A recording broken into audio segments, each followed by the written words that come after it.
In a new age world filled with delusions and wish fulfillment by morons in need of attention, renowned experiencers of high strangeness and podcasters Jeffrey Ritzman and Jeremy Vaeni received invitations to a tropical paradise getaway called Paratopia. Little did they know, it was the same type of new age spiritual retreat they've been avoiding all their lives.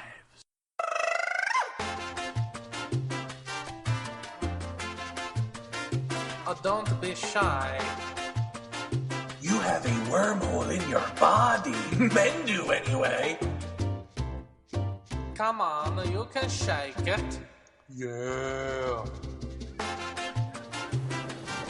You see, the universe is teeming with life, and they all watch Dancing with the Stars.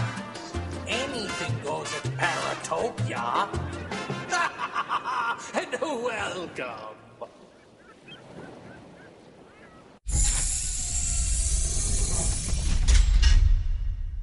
Ladies and germs, Paratopians everywhere, we have a very special guest tonight.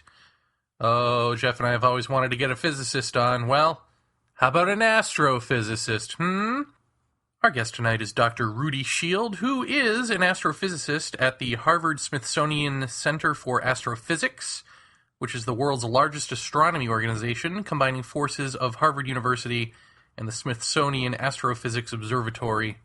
I met him at the same Harvard gathering where I met Susan Kornacki, and he gave a jaw-dropping presentation on black holes and how leaving Earth's orbit affects astronaut consciousness, and then extrapolates from there what's actually taking place in the brain. Hope we can get to all of this tonight and so much more. Here to answer all of our paranormal questions and normal questions, Dr. Rudy Schild. Paratopia, please welcome our very special guest, Dr. Rudy Schild. Dr. Schild, I'm in a very fortunate position with you because we, in setting this interview up, spoke, and you said to me, I can ask you, and Jeff can ask you, anything we want. and that leaves a lot open on a paranormal show. So I guess that's right. I guess that's right. I guess I would call that, it's your call.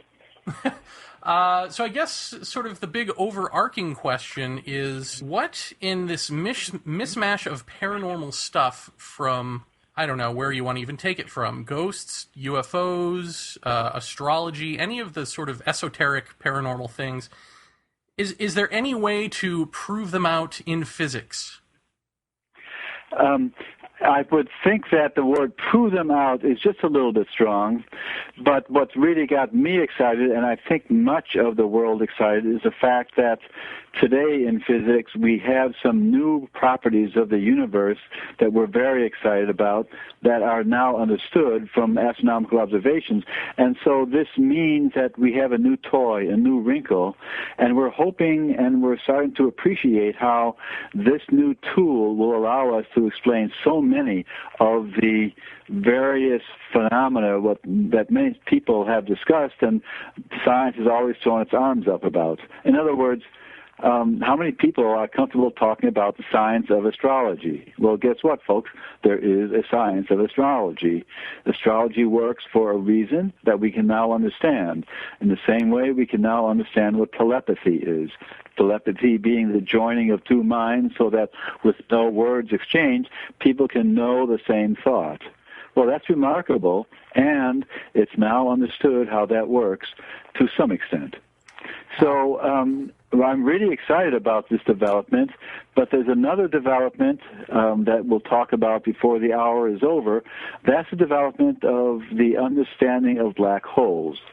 We have something called dark energy, which is now indicated and known to exist from supernova observations.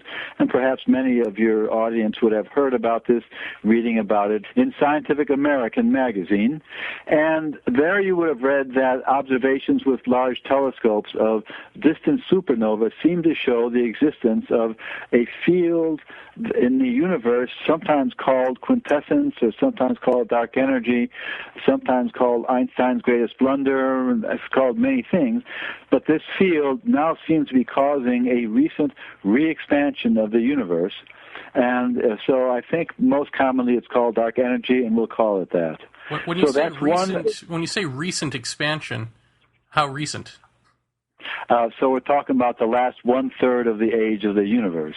And so I'll explain that just a little bit better. Okay. What we're starting to see from these observations of very distant objects called supernovas is that after the universe expanded, we had always imagined that it slows down because it's now on coast, and the mutual self-gravity of everything in the universe ought to be slowing it down, and maybe would even make it stop one day.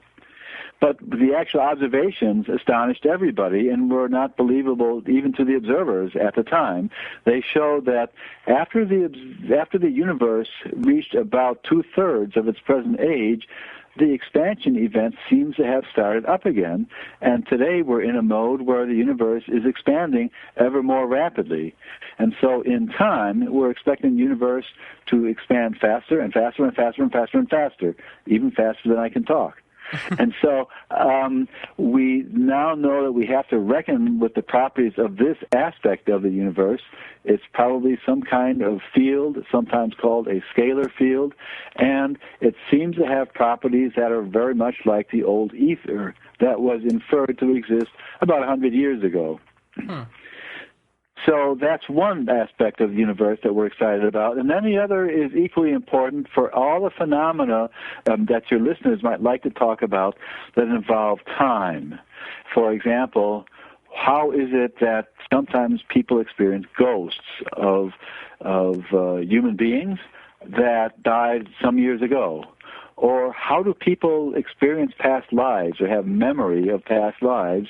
And even how is it that some people have precognition or can get some inklings or some gleanings of the future? How is future time manifest in the universe that people can actually tune into it? Those are all mysteries that we now seem become resolved by understanding the properties of black holes. So that's what I do. I study black holes.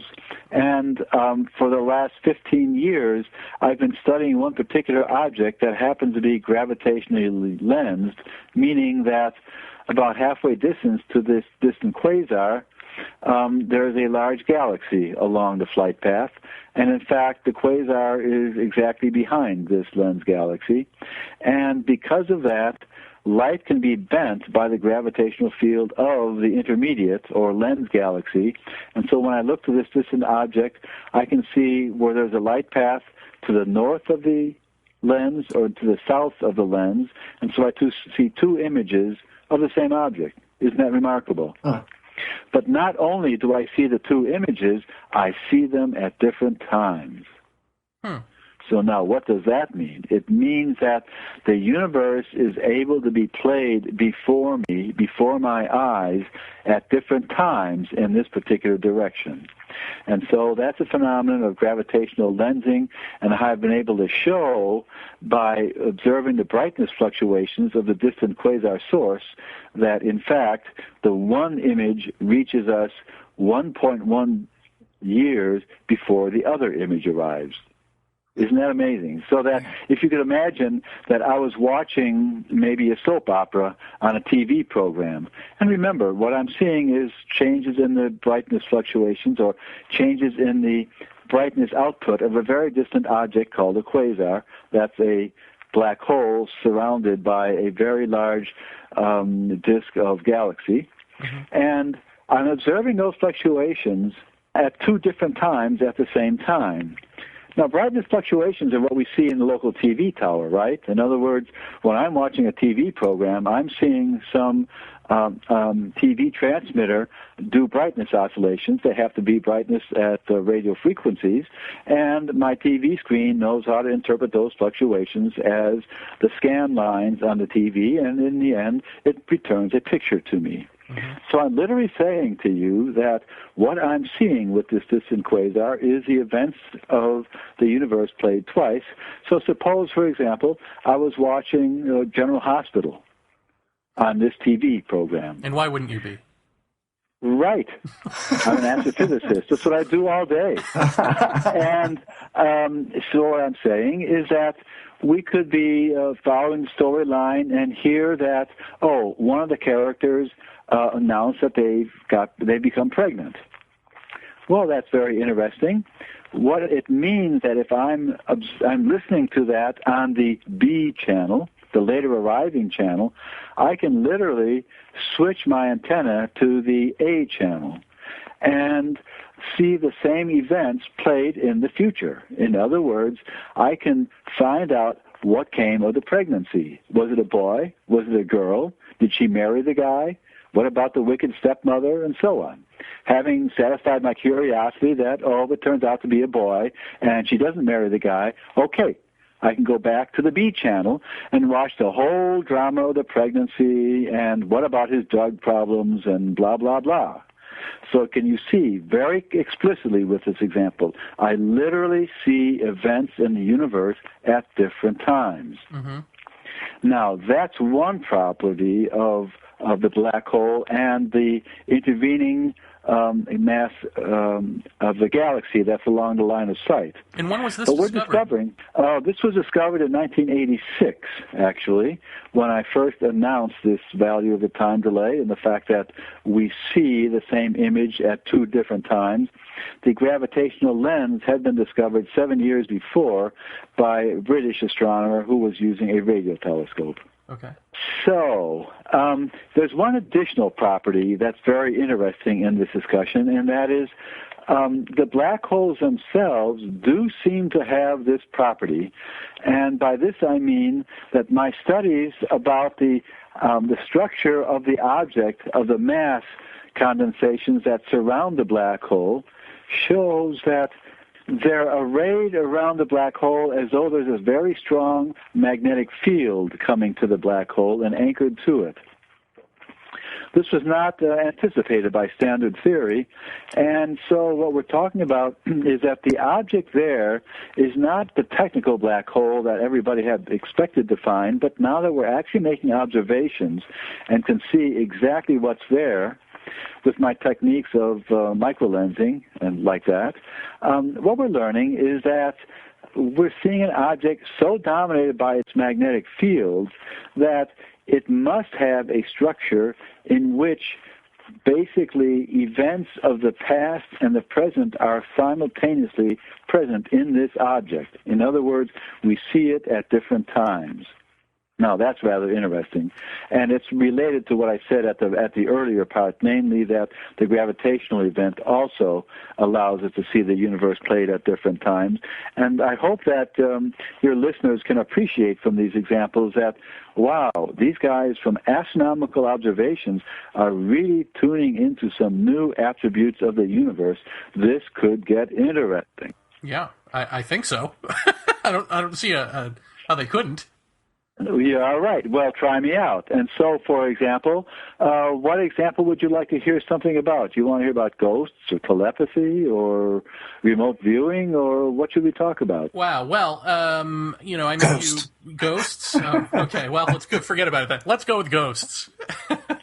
All right, let's go to ghosts. Now, one thing that we're learning about the universe is that the information about our life propagates through the universe at speeds much faster than the speed of light, which remember we always call c, the speed of light.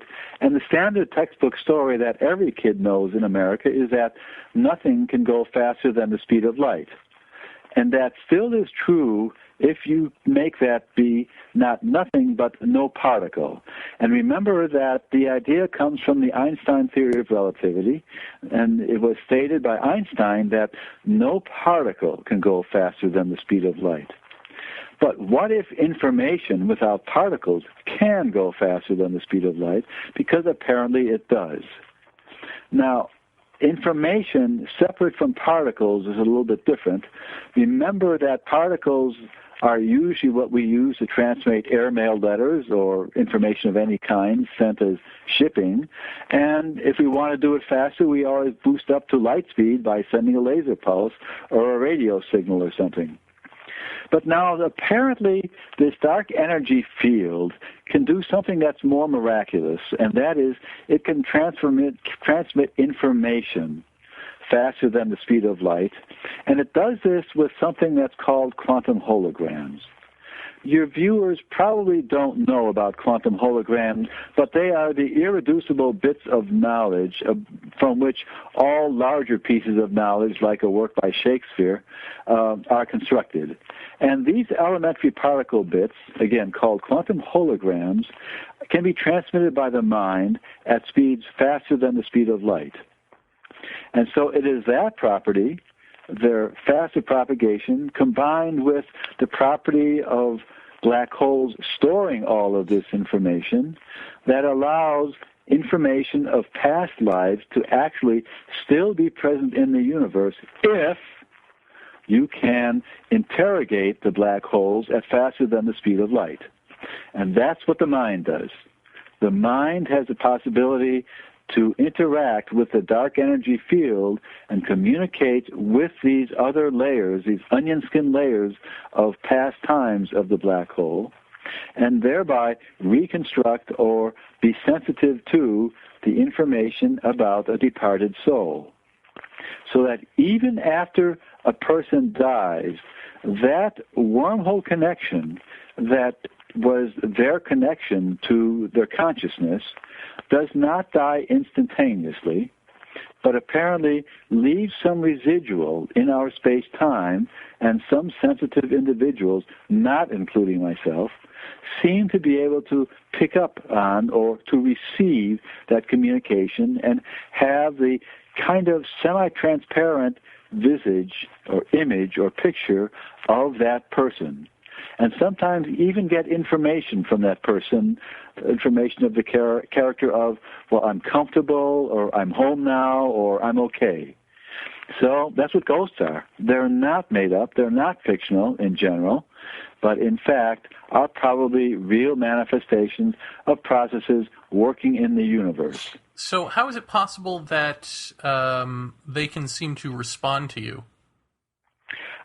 It's because apparently, and I don't really know that much about ghosts, and I didn't really know that they can respond to you. So this is the first time that I'm hearing about this.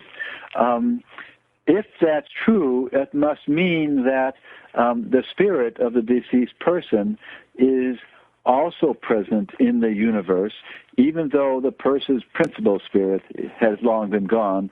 That wormhole connection probably can be reproduced by the universe in the sense of being at the same place at two different times. These properties seem to persist in the universe. In the whole methodology of ghost hunting, they have what they call electronic voice phenomena. And in a couple of instances that I've personally heard, there have been two investigators that would just say, go into a room. And I'm going to use probably an example that everybody out there knows, which is from the show Ghost Hunters, which a lot of people are losing faith in. But nonetheless, this was one of their earlier investigations. They walked into a hotel that a princess from a European country had died in. When they walked in the room with their recorders running, they said, "Princess, are you here?" Later on, they said, "If you are here, you need to let us know that you're here." They heard absolutely nothing. When they got back and they analyzed the recorders that they had brought with them, you can clearly hear this woman in a European accent say, "Well, of course I'm here. Where are you?" This immediately kind of spoke to me. I mean, arguably one of the better EVPs that I've ever heard. But at the same time, I'm thinking to myself, are we in some cases effectually talking through time, and to the person that we think or we would call a ghost or a spirit, are we actually talking to someone in another time who then perceives us as the ghosts? Without my knowing any more details and based simply on what you're saying, I believe the answer is yes. And so let me clarify that a little bit. In this case, probably there has been some kind of masking going on, and it's true that in our universe, things can be canceled out or masked relatively easy by people who know how to do this. And so, for example, we have many examples of where people who say that they have ET experience and have seen ETs often say, but they mask themselves. So when I was a little boy, I saw them as little bunny rabbits or as kindly spirits. And it's very likely that in those cases, the information about the ET was changed by the ET in a kind of hypnotic way, in such a way as to cause the human being to see the alien entity as a bunny rabbit. And they can do apparently much more of that kind to mask themselves. And so I suspect that if they can mask the image, they can also mask the sound.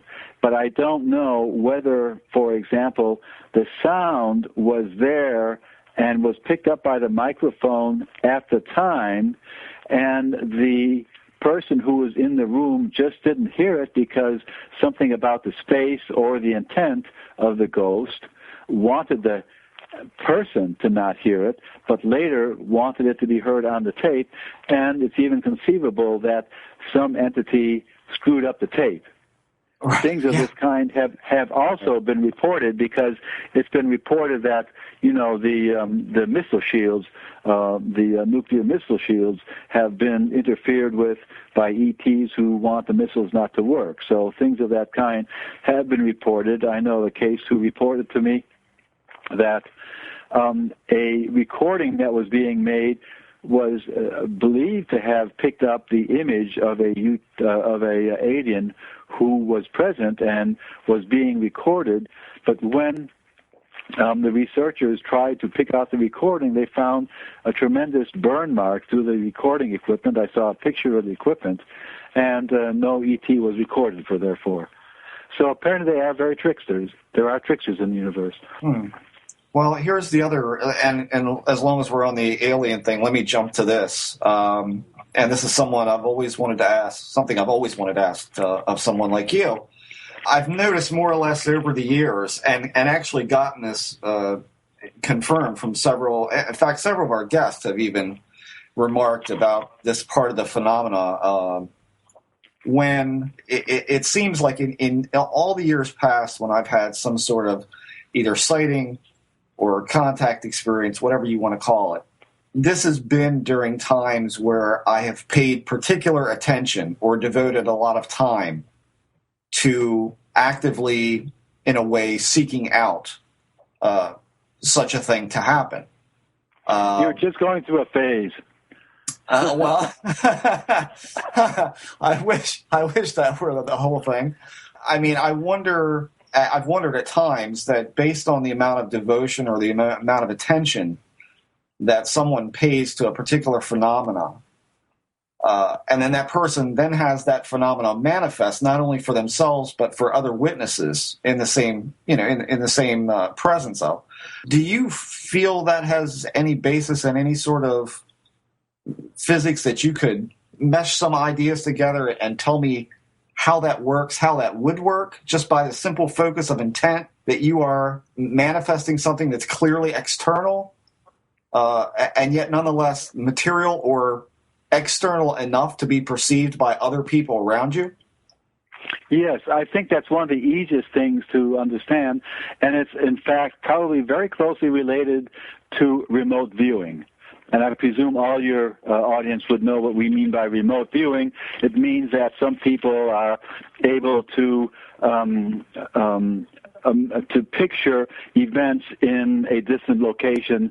But usually in the case of the remote viewing experience, what happens is that it's more like telepathy, where the remote viewer, now that would be you, Jeff, is now able to telepathically communicate with a person in that remote site.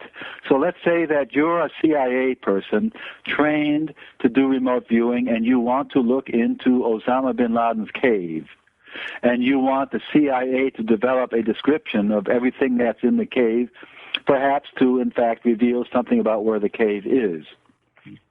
And in that case, what apparently happens is that the remote viewer, you, try to telepathically communicate with another sentient being or person who is in the cave. And therefore, you telepathically communicate through that person's eyes and consciousness, and you literally tune into what that sentient being or that remote viewer sees. So that's the way it would work in the case of remote viewing. Now, it's also true that aliens are able to very finely attune to our consciousness. And it's very likely that when they want to bring a spaceship into our space-time, that's a rather difficult undertaking, and they find it easiest to do that by riding on your wave of consciousness. In other words, they take your wave as being something that's there in space, and thereby they're able to ride on that wave and appear to be seen by you and others around you also, because your consciousness is there and you are the thing that guides in the ship. And you probably know that so many people seem to see UFOs all the time, and we call that suspicious because many of us, myself included, I have never seen a UFO. Many of us are jealous. We never see ships. So why should that be? Obviously, it's because you guys with all your damn flying saucers are crazy, right? Yes. Doesn't this answer the question in a sense of why is it some people always see flying saucers and most of us do not? Well, you probably have something to do with that. Yeah, I'd go along with that. Jer. What I would like to hear is during the Harvard thing, you had talked about what Edgar Mitchell told you about sort of adopting the consciousness of an elephant looking for a watering hole. Yes. Yeah, that whole... Enough said. Let me talk about that because it's very close, and it's appropriate you should bring that up now because... we were talking about things that are closely related to it. The fact that we do have a consciousness, it's some kind of a connection to the rest of the universe. That's what our consciousness is. And the way it works in the universe is that our mind is brought to the earth as kind of a wormhole connection. And when we are conscious, that means that we're constantly comparing our body inputs of sight and sound and touch and smell. We're comparing that with things that have happened to us before, and those are stored in the wormhole of our consciousness. And the active consciousness is a continuous and rhythmical reference of a new experience to our old habits of experience and our old learned knowledge, which is stored in this wormhole. And so that's what the character of consciousness is. Now, what I'd like to tell your radio audience then is that astronaut Edgar Mitchell has told me something that is not widely known outside of the astronaut corps. And it's kind of a funny problem that the astronauts occasionally have and have reported. And Edgar Mitchell told me about this personally. So it's first-hand information to me and second-hand information to your radio audience. Great. What he said is that the following, that very often astronauts working in a very confusing environment of a space capsule lose their reference to space and time and up and down because the confusion of their situation. What we on Earth's surface know is that there's a sunrise and a sunset every 24 hours. But in orbital space, there's a sunrise and a sunset in every 90 minutes. And also, we here on Earth have no question ever about what's down and what's up. The Earth's gravitational field defines that perfectly for us all the time. Whereas for an astronaut, you're weightless. And so there is no up or down all the time. Things are tumbling topsy-turvy. And because of this, your mind easily slips out of its fundamental reference system and becomes confused. And in that vulnerable state, it is sometimes found by astronauts that they lose or break off this conscious connection to their soul entity, to that eternal being that's born with them. And when they do that, they too easily slip into the consciousness of some other sentient being, even so far as slipping into the consciousness of an elephant looking for its watering hole. Now, the elephant is a rather extreme example. It's more likely that you would slip into the consciousness of another human being, but nonetheless, all of those things are possible because the minds of all sentient creatures work profoundly and fundamentally about the same. It's just that the frequency patterns are a little bit different, but it's not too hard if you slip out of your wormhole connection to slip into another one, and it could be an animal. And as a rather extreme case, Edgar Mitchell told me about the elephant looking for his watering hole. Well, isn't that fascinating? That is fascinating. And how different is that from, say, meditation, where the object is to get rid of your answers and to be in a state of questioning, and then that sort of dissolves the self because the self is built upon answers? Would that be the same thing in function? I think it's related, and I don't know. Well, I don't want to nitpick about the same thing or related. So let's just say I don't know enough about meditation to really say this very accurately or authoritatively. However, it is probably a very similar thing where what you're trying to do, I suppose, from my own experiences with meditation, is just clean the slate of your mind. In other words, basically soften or lose that connection so that you can just have your mind in a free state in which it doesn't do this self-referencing, which is your consciousness, but rather is just left loose to fly around and pick up whatever influences come in. Mm-hmm. Does that sound right? Does that sound like what your mind does in such a state? Yeah, I think so. Or could you actually say it better, Jeremy? Can you say better what happens when you're meditating? And maybe I can comment on that if you would like to take a shot at what exactly is going through your mind? Well, nothing, hopefully. I mean, I think the purest sort of definition I can give to meditation is getting to a state where the brain sees that projecting the self as a seeker isn't going to find this quote-unquote enlightenment, that it can't. And so it stops projecting the self. And in that moment of not projecting, silence, quietness, whatever word you want to use, becomes the case of the brain. Yeah. And then from there, all kinds of crazy stuff happens. All right. So very good. So let me then say that, if I might, with my own words, that will then tie it into what I was saying earlier about the function of the brain and also the function of the universe. So I think that we basically and profoundly agree that what you're trying to do is to break off or interrupt that connection where your brain's right lobe compares any new information to your whole past history of information of that kind, and you stop making judgments about it. And that's what the brain is doing in conscious activity.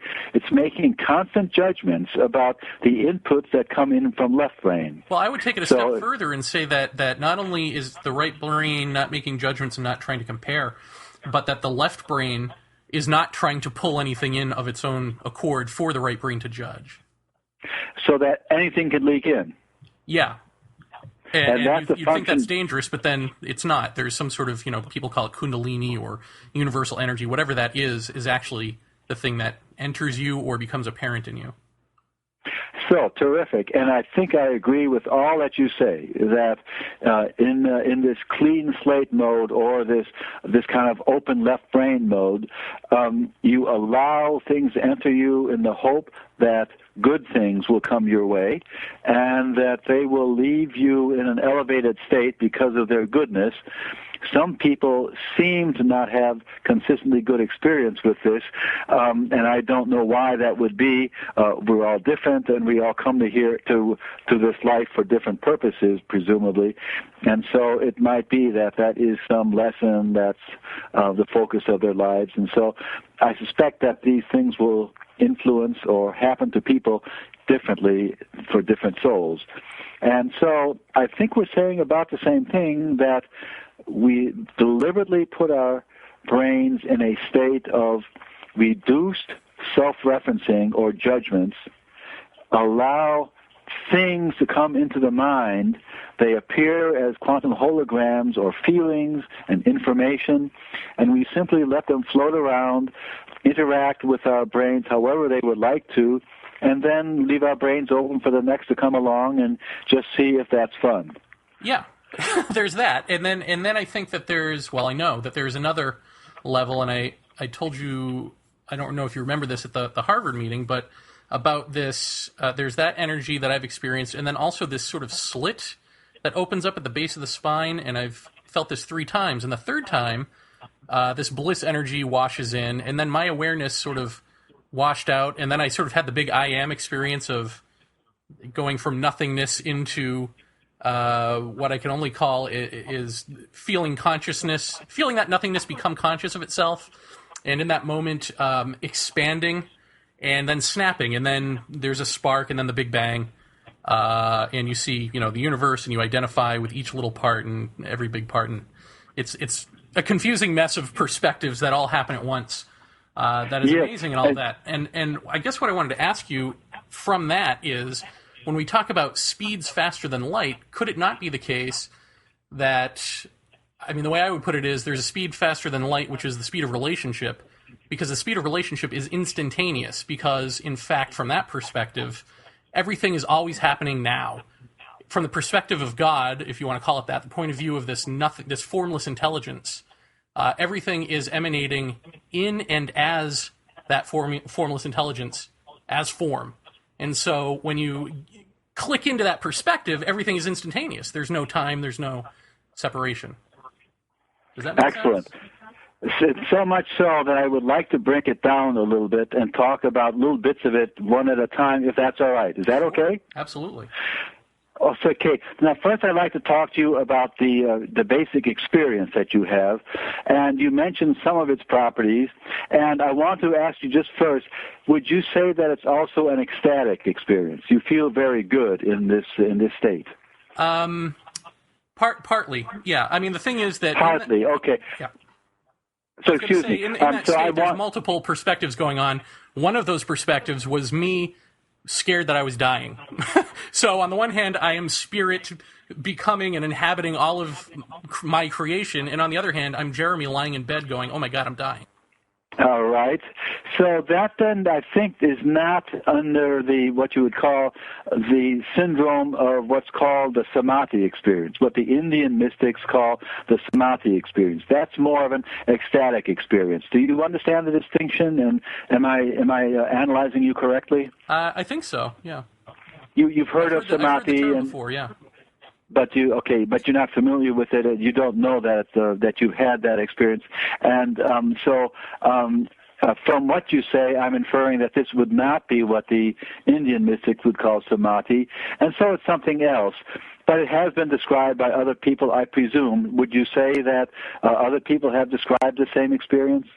I would say I haven't read enough to know, but it seems that what these quote-unquote enlightened people do is talk around the experience and then don't actually tell you what the experience is. Oh, I see.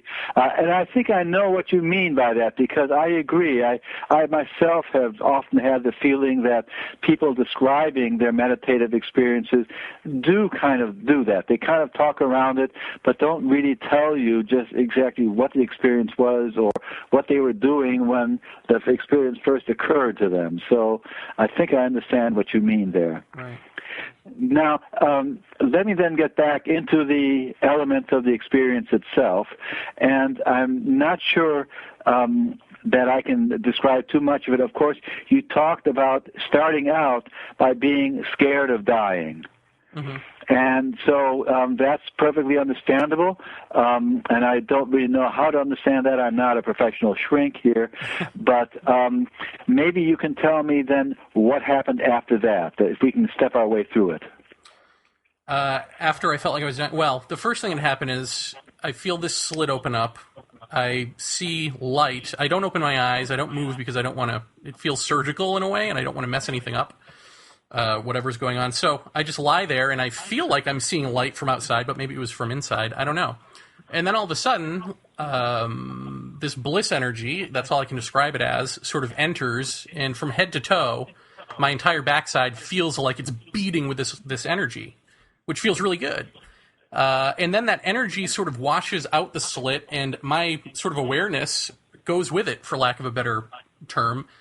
And then there's nothingness, which is not describable. It's just there's maybe a comatose state for however long that lasts, and suddenly that state becomes aware of itself. And in that moment of that state becoming aware of itself, I am aware. I am aware of myself as it. I have a visual of it, and I'm aware of myself in bed going through this. Like, both of those are happening at the same time. And when nothingness becomes aware of itself, it's almost as if a drop of water is expanding over blackness. That's the visual that I'm seeing, and the thing that I'm feeling is the elasticity of it in my head, and it feels like something's going to snap, and I'm going to die. Like that, I can feel this in my brain, and I feel like I'm having an aneurysm or something. And indeed, this water or whatever does snap, but I don't die. Instead, there's a little spark, and from that spark, the entire, universe, multiverse, whatever you want to call it, sort of jettisons out from that spark. And now I'm aware of myself in bed still, but I'm also going through the motions of I'm aware of myself as those, rocks going through space, and as the solar wind and all of this. And it's sort of all of this I am identification going through all of this. And the only thing that was different in quality was when I became or adopted the perspective of a star or a sun, which felt like it had almost its own consciousness to it. Like, I don't know if this is ever going to be borne out in science, but it felt like stars are alive. And it felt like it, was aware of all the stars around it, but it had this immense aloneness to it, and it was just happy to be giving life to the nearest rock that could take it. I don't even know how else to describe it. So I went through all of this, and eventually, and as I'm going through this, like I said, that whole part of it was blissful and great and ecstatic, like you're saying, but I was also still aware of, like, oh my God, I'm dying, what is this? So eventually my consciousness, or whatever, my perspective settles on this red planet, and I hear this female voice that I've heard during alien abduction experiences say, do we humans not understand that other planets cannot help us if we continue to block them out and kill ourselves? Which is such a trite, contacty message that it was laughable. And I thought, in that moment, okay, I get this. I'm dying, and I'm trying to attach something that I understand to this giant, broad, deep experience, which is alien abductions. And so my unconscious mind is conjuring that voice. I've got to get out of this. At the same time, I've got this other part of me just repeating over and over, Lizette Larkin's talking to extraterrestrials. Lizette Larkin's talking to extraterrestrials. So I went to bed with a headache. I concentrated on the headache, and when I concentrated on the headache, I sort of pulled my awareness back into me, and I could actually see, like, my bones and my blood as my sort of awareness came back into my body and back up into my own brain. It was completely weird, and I felt that, slit close up, and then I jumped out of bed, and I just started pacing around like an animal, like, what just happened, So cut to a couple of months later, I got a call from the Learning Annex in New York asking if I could teach this class called Talking to Extraterrestrials. Lizette something or rather used to teach it. I'm like, Lizette Larkin by any chance? And they're like, yeah. So I told them the story, and they thought I was crazy, probably, but I told it to them anyway. And so I decided I would get a hold of Lizette Larkins. It turns out she had written a book called Talking to Extraterrestrials. And I got her email, and I emailed her and asked her, since this female voice said, do we humans not understand, not do you humans, maybe she's that voice. So I emailed her this very babble, and she emailed back saying she has no recollection of it, but she wouldn't be surprised, et cetera, et cetera. So it was almost as if I had this giant sort of, if you'll pardon this, brain fart, psychic brain fart, at the end of this experience, so that when I came out of it, I would have outside validation that that I wasn't going nuts, that it actually did happen, if that makes Very sense. interesting, isn't that? Yeah. Okay. Well, there's a lot in that to talk about. As you were talking, I was taking a few notes. And so I'd like to step you through that experience a little bit and talk over with you the kinds of things that you told me about. Sure. Have you done this before? No. Okay. Well, let's see where this goes. So, in the first place, you recall that you were in bed and you had the experience of being scared of dying. After you dealt with that, you felt a little slit open on the back of your neck, and very unexpectedly, even though your eyes were closed, you said that you saw a light. Can you tell me? Wait, I got to back up there. I went to bed with a headache, but I didn't think I was dying. I thought I was dying when the slit opened up and the experience started. Oh, okay. That's when the fear came. All right. So with that correction, I'd like to ask you then now to focus back on this time you say you saw the light. You could see a light. Was that a point of light, or was that an all-enveloping light all around you? Could you tell me what color it was? Yeah, what do you remember? Enveloping. It was all enveloping, and it was white. It was just like somebody was shining a flashlight outside my eyes. And I've had this before. I've had this since then, and if I open my eyes, there's nothing there, So I'm assuming there's some internal thing that's going on.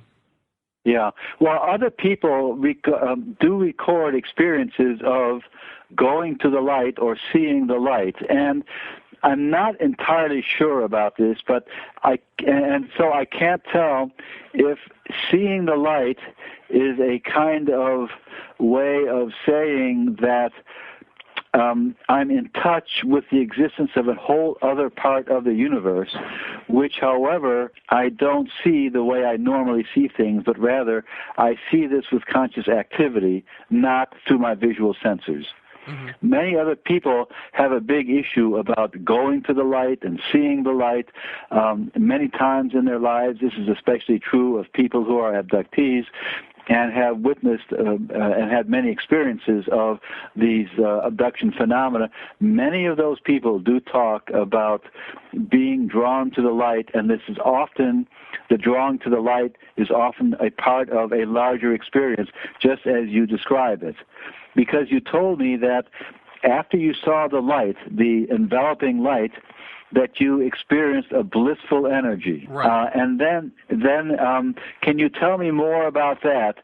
When you when you experienced the blissful energy, I think I have a sense of what that would be, but maybe you could expand on that a little bit. What do you mean? Was the energy of seeing old friends, or the energy of? It was very physical. It was again. It feels like a slit or a gill or something opens up at the tail of the spine, not the neck, at the base of the spine, opens up, and then this, I felt it only 2 other times outside of this, and it feels almost like you're levitating on this bed of energy. I don't know how to describe it other than to say it physically feels great. It just feels like, I don't know, like every good nerve in you is being tickled at the same time. Right. And, would it be fair for me to ask how this compared with orgasm or other human activities? Yeah. Well, first of all, it's the entire backside, head to toe, and it's constantly going. So, in terms of orgasm, I mean, it would have to be a bodygasm, times 1,000. Right. Okay. So what we're saying is that it's experienced all over your entire electrical or your entire nervous system. Is that correct? Yeah, I think that's fair. Yeah. You're trying to describe something that's not local. Right. Not localized within the body somewhere, and it's just an ecstatic feeling that's encompassing the entire body without you being able to ascribe any center to it. Yes. Very fascinating. And then at some point, however, you said that, now you're able to feel that blissful energy washing out of a slit at the base of the spine. So it must have taken a slightly different character then and become more localized, didn't it? Yeah. I mean, you can very much feel it wash in and wash out, like it's coming out of that. Yeah. All right, and can you tell me, as much as you can describe as a human experience of a second or a heartbeat, does it come rush in and out on a sort of a 1 second frequency, or wash in for 5 seconds and wash out for 5 seconds? How can you describe that as changing in time? I would say that it washes in, and, well, see, it's hard to say it with this experience because I didn't really concentrate on the time so much, but I would say the first time I felt it, it washed in for maybe 30 seconds. It was, became me, was in me, whatever. All right, so it was filling you. Okay, right. So you had a sense of it's filling you, and that sense, that lasted for many seconds. Right. Okay. And then what happened next? Then it washes back out, but I go out with it. My sense of perception. But you go out with it, so that means that you're no longer aware of yourself as a being, you're saying. Well, for a timeless moment, I'm not aware of anything at all. I just sort of am aware that I leave, and then that's it. That's right. You describe that as a nothingness. Right. Okay. So how do you process that? What do you think was happening to you? Do you have any way of comparing this to any other human experience you have?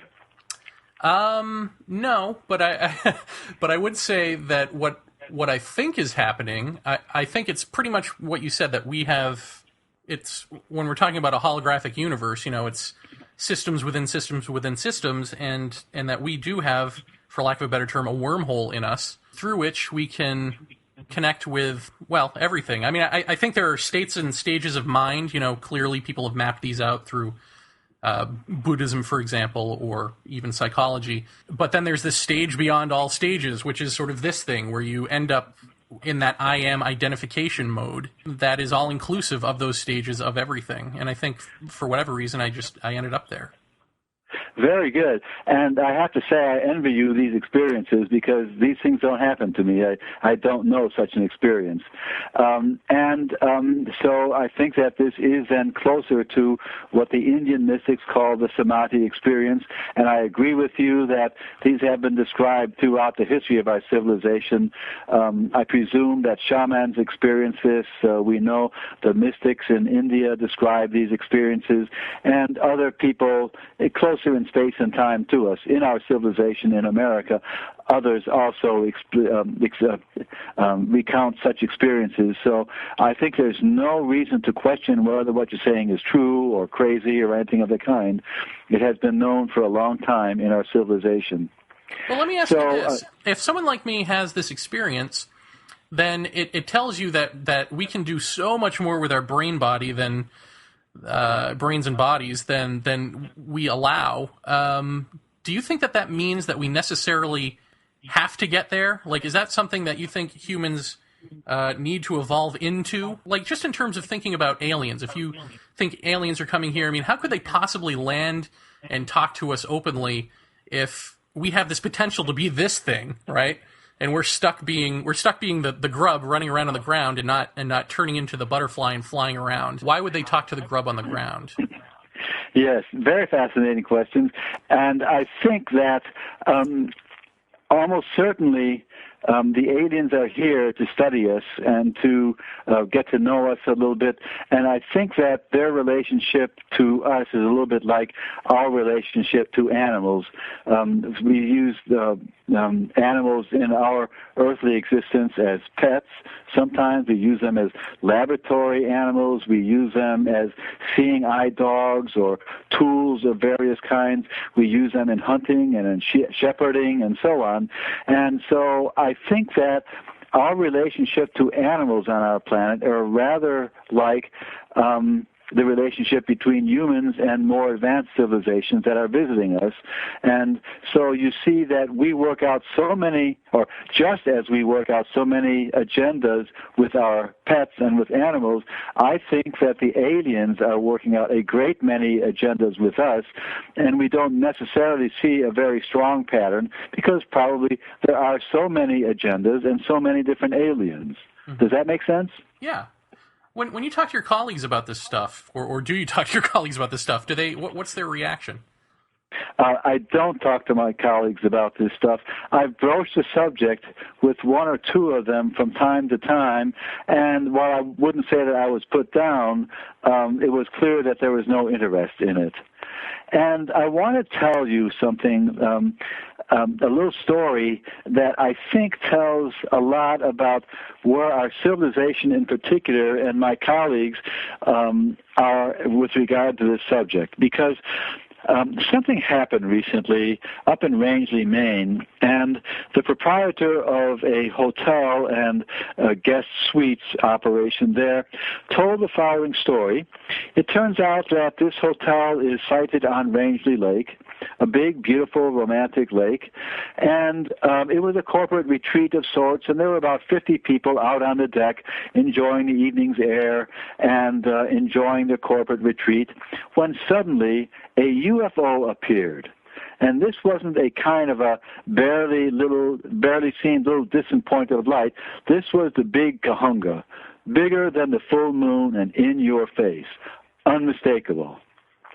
So what happened was extremely indicative of the attitude of our civilization towards such anomalous things.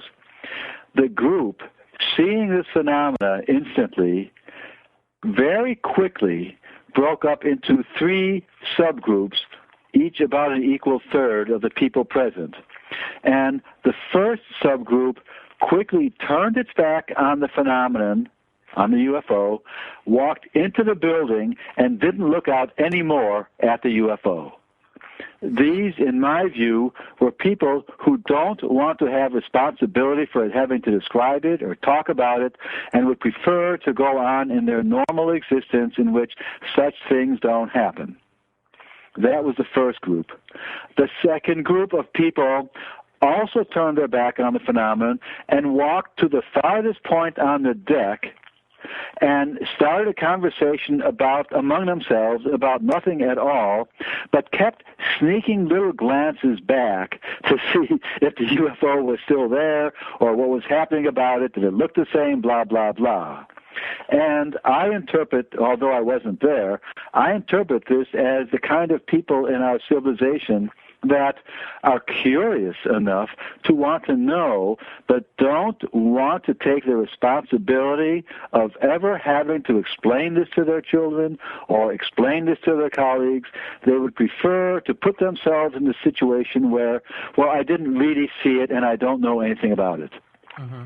And then, as you can imagine, the remaining third were out there on the deck cheering and shouting at you. Well, did you see that? Well, didn't the color just change? Is it moving? You can imagine how excited they were. And it was an extraordinarily animated conversation, and that's people like you and me, people who don't have any problem about the fact that, well, there are things in our universe that we don't know about and that aren't being described very well. And, wow, they're really cool. So that, I give this example as an example where that explains how our civilization is very undecided about the whole UFO phenomenon. Mm-hmm. There are different attitudes very clearly seen in the 3 group responses when a UFO appeared. Some want nothing to do with it, some kind of want nothing to do with it, but they are curious, and then some who just want to know more and more and more, and that's you, Jeremy, my dear boy. Well, let me ask you, do you feel lonely in your career? Yes, I do, but don't forget that I have to take on the following proposition. Don't forget that many of the people who are in astronomy today are there because odd things have happened in their past. But I have to assume that because no one ever talks about such things, that these people have learned that the only way to survive in a research career is to never speak about anomalous phenomena and UFOs in particular. Now, we kind of know that in the general American population, approximately 10 to 15% of the population has either seen a UFO or a loved one, like a wife, has seen a UFO and really believe that such things exist. And extrapolating from those numbers, I'd say, well, what if then maybe 30% of people who are in astronomy are there because astronomers kind of overrepresent our society as a whole. There are people who developed an interest in astronomy because they happen to know from their observation that the sky is more interesting and mysterious than they ever read about in a textbook. Mm-hmm. So if that's the case, then you have to understand that at my institution, the Harvard-Smithsonian Center for Astrophysics, there are 300 PhD scientists. And if a third have seen a UFO, that's 100 people that have seen a UFO. And isn't it astonishing that none is talking about it? Yeah, well, I mean, we're all keeping this big secret from ourselves. It's strange. Isn't it the strangest thing? Jeff, I'm conversation hogging. Do you? No, I'm curious, Doctor. How do you when you reference the statement ET? How do you define that as it applies to the UFO phenomenon? I mean, do you believe that these are things coming from some other civilization, some other planet out there that we may or may not know about? Very much so. So if I could say it in my own words, astronomers today are confronted by the fact that there's an enormous number of habitable planets in the universe. And we know that in the following way. You know that we can discover planets around remote stars by this wobbling method, the fact that if a star has a planet orbiting around it, the star looks like it's wobbling in the sky slightly, and we've developed techniques to measure such wobbles, and so we know that there are over 400 stars now that with modern careful telescopic observations, we see doing this wobble and therefore infer that these 400 stars have a network or family of planets. But really, if you look carefully enough, basically you will find that any star has such a family of planets. And what we really believe today is that basically planet formation is an important part of star formation, and probably all stars have a solar system of many planets, much like our own. Now, think about our own solar system for the moment from this point of view. Starting at the sun, which is very hot, obviously, well, the innermost planet is Mercury, and it's too hot for water. There's no water on its surface. Venus is a little bit too hot. It's about 270 degrees Fahrenheit, so that would be near the boiling point, say, of water. But Earth is just right, isn't it? Earth is just right for water to exist, and water is such a wonderful solvent that many of life's constituents can dissolve in it, and so it's easy to imagine life forming in water. Now, moving on beyond Earth, you have Mars, which is a little bit too cold now, but probably had a thicker atmosphere and probably was warmer in the past. And then Jupiter and the rest are all much too cold, or too far from the sun, and so they don't count. They probably have not evolved life as we know it. So we think that our solar system is probably very typical, and that it has a few planets that are too hot, one that's just right, and a bunch more that are too cold. And it's therefore statistically likely that basically all the stars in the sky have a family of planets with one habitable planet.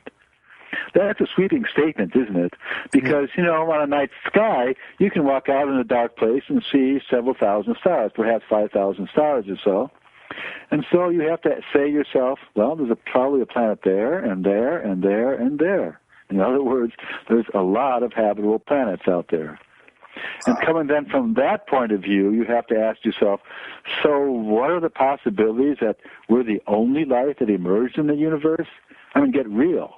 Right. Oh, sure. I mean, my question in the way that I kind of couch it is that, at least as far as the ufological literature reads, and as far as people like Jacques Vallée have been theorizing about, is that this may not be physical flesh and blood, nuts and bolts craft and or aliens coming here, but that this may be something far more bizarre, far more complex than we are capable of probably understanding. And I was curious if you, I mean, that's the way I lean. I don't lean towards this being a necessarily all the time physical phenomena. I think it can be real when it wants to be, which poses a problem for a lot of the people that I talk to about it. They ask me, well, are they real? I say, well, they're real if they want to be, but they don't have to be. It's an option for them, it seems.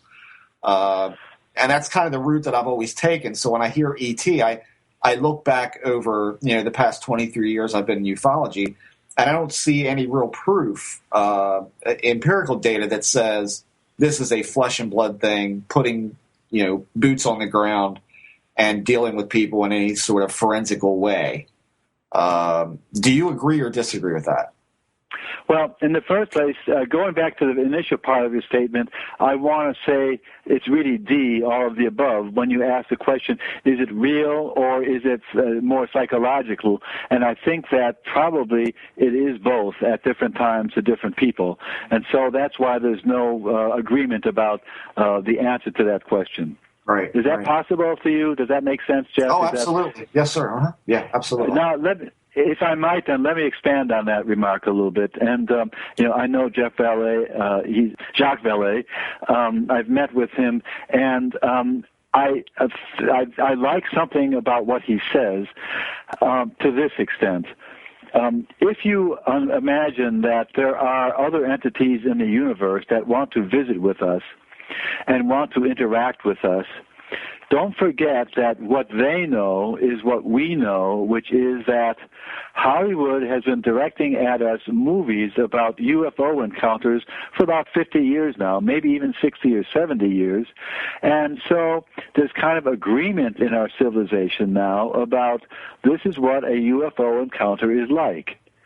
And so it's entirely possible that if entities want to manifest here and interact with us, they're giving us a story that they know we can easily understand about what this means to us or how we can process this information. And so it's entirely possible that there is some component of the extraterrestrial visitors giving us what we want to just calm us down, to make this all sound plausible to us, even though there may be a more complicated agenda at work here. Now, isn't that compatible with all of the things that you said? Yeah, but I could also say to the same standpoint that it is so complex that the human mind can't perceive of it, and it wouldn't be aliens that would be putting forth the mask or the facade of an extraterrestrial, sci-fi thematic to us, but rather that it's our own minds putting forth that thematic based on cultural contamination. All right, so you see how close we are in our thinking here. Oh, yeah, and absolutely. Yes, I fully agree that there is this cross-culturalization, this cultural cross-fertilization thing going on, and it may be true at the same time that there are real flesh and blood entities that manifest in our space-time. I have a suspicion that that is true, but I haven't ever seen one myself, and so I can only take other viewers' accounts and basically describe to you what they say to me. Well, here's another big question for you. In the course of trying to understand quote unquote alien contact of one sort or another, Jeremy and I ran into the works of Terence McKenna, who experimented with compounds like DMT and psilocybin and all of these other psychedelic compounds. And in the course of Terence's experiences with DMT, which were many, he conveyed essentially upon ingesting the DMT that he was taken to a place, not a state of mind, a place that seemed every bit more real than reality itself. He went on to describe that it was like a big round room with a vaulted ceiling with indirect lighting, and there were others there. These others were what he described as machine elves that would come up to him and say, we're so glad you're here. Why did you stay away so long? And then they'd begin singing to him, and they would sing things into existence. In other words, a three-dimensional verbalization, linguistic object that they would then present to him. I mean, all of this is happening at such a ridiculous pace that it's almost beyond his human comprehension to even understand this. But at the same time, he's saying that this is not a state of mind, that this is either his consciousness is leaving and going elsewhere, or he is opening different parts of his consciousness to be able to see things that are already all around us. Very nice, Jeff. Jeff, could this be an application of what I was describing a little while ago, which is effectively a aspect of remote viewing? Could it be that while his body was fixed, his mind was in telepathic communication with another entity that was actually in that vaulted room and actually taking part in this event? Now, recall from your story, the people said that they were very happy to see your friend's spirit at that remote site, and so it makes it a little bit harder to understand how your friend could have been remote viewing, but also have his spirit manifest there. That's a kind of a double magic thing. But at the same time, I could imagine that does happen. I could imagine that he telepathically communicated with somebody who was present there, and in fact, in some senses, changed physical form with that person. Okay. I've never done this, and I don't have the experience, and so all I can do is go from your description of it. I'm sorry, that's the best I can do, but it does not sound to me like anything so very different from what I understand remote viewing to be. So when you hear an account like that from someone, even on a psychedelic compound, which immediately I would say a good half of the population is going to say, well, of course you saw that. You were on drugs. Yeah. That of course. Bad. Right, exactly. Would you then say that whatever someone may or may not experience on a very potent compound like that could possibly be some sort of freestanding reality as opposed to just a hallucination or product of the mind? See, that's the subtle thing about the working of a quantum universe. You can never really know, can you? In other words, you said that Terence McKenna actually himself was never really clear about just exactly what happened and wasn't able to distinguish reality from imagination, and that's so typical of quantum effects in our universe. It's sort of like so many things happen to people that might be a coincidence, but, I've had too many coincidences this week. It's so subtle the way the universe works at this level that you're never really quite sure. And it's my view that drugs are very useful to allow people to go to such alternate states and places and experiment with vaster experiences of life itself. And I don't think I should, in a public way, say drugs are a good thing, because it's kind of like a double-edged sword always. There's good news and there's bad news here. Right. But some people do seem to use drugs the way others use meditation to achieve altered states. And it's my feeling that the most popular of drugs, which is marijuana, seems to actually most effectively enhance the brain's right side function, this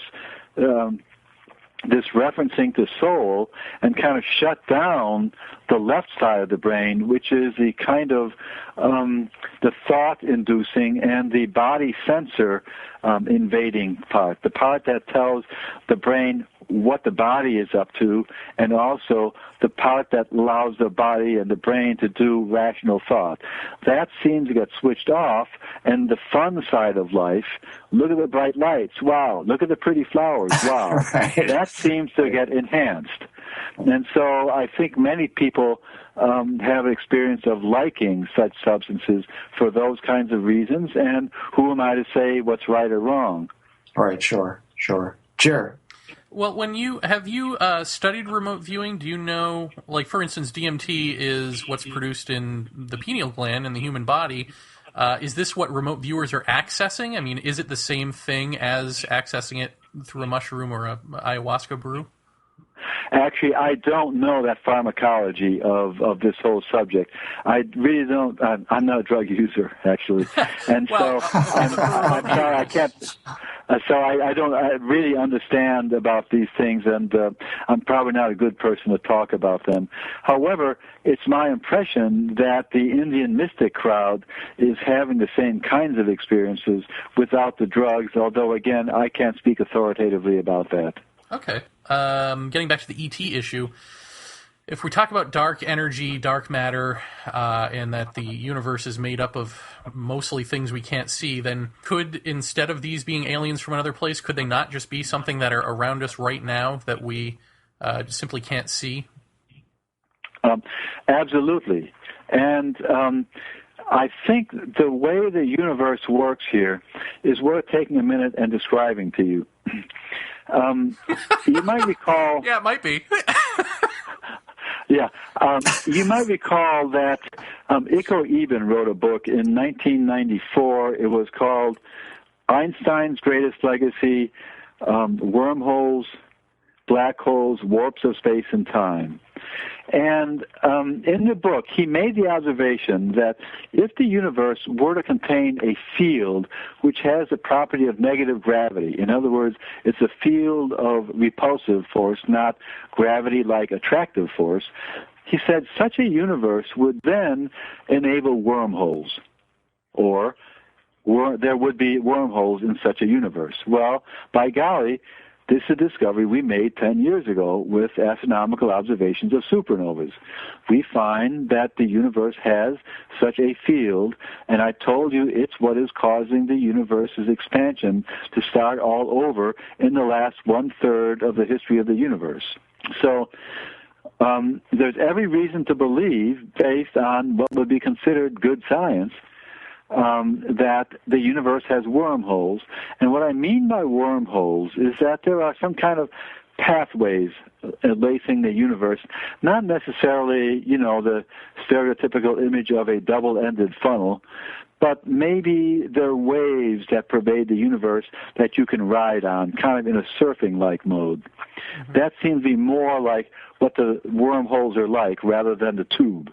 Now, if such wormholes exist in the universe, then almost certainly other living beings, other sentient beings, other conscious entities in the universe could ride these wormholes and come and be around us all the time, much as you suggest.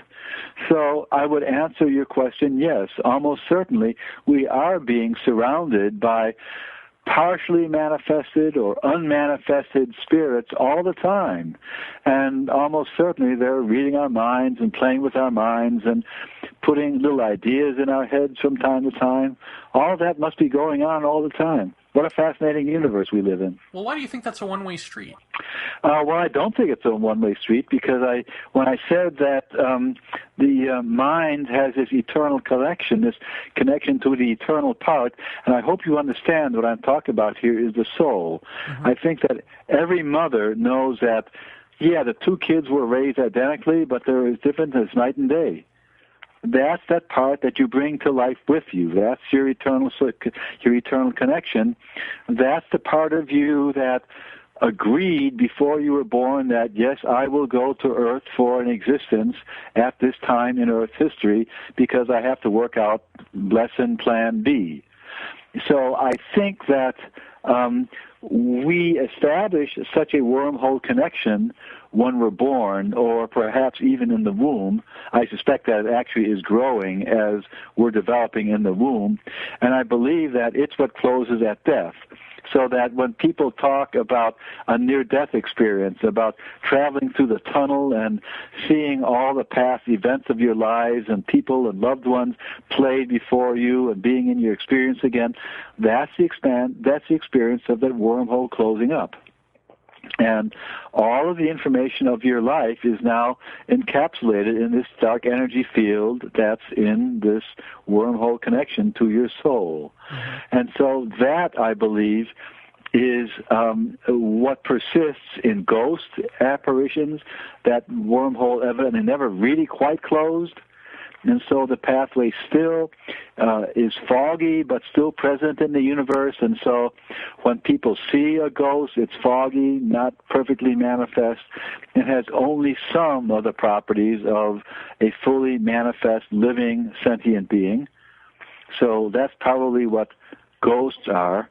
And so this soul is a part of us that connects us with the eternal side of us in the universe, and that's what conscious activity is. And it's our brain's rhythmic and constant reflecting all of our left brain experiences with this soul part of our brain, this soul connection of the right lobe of our brain. That's the way I think it works.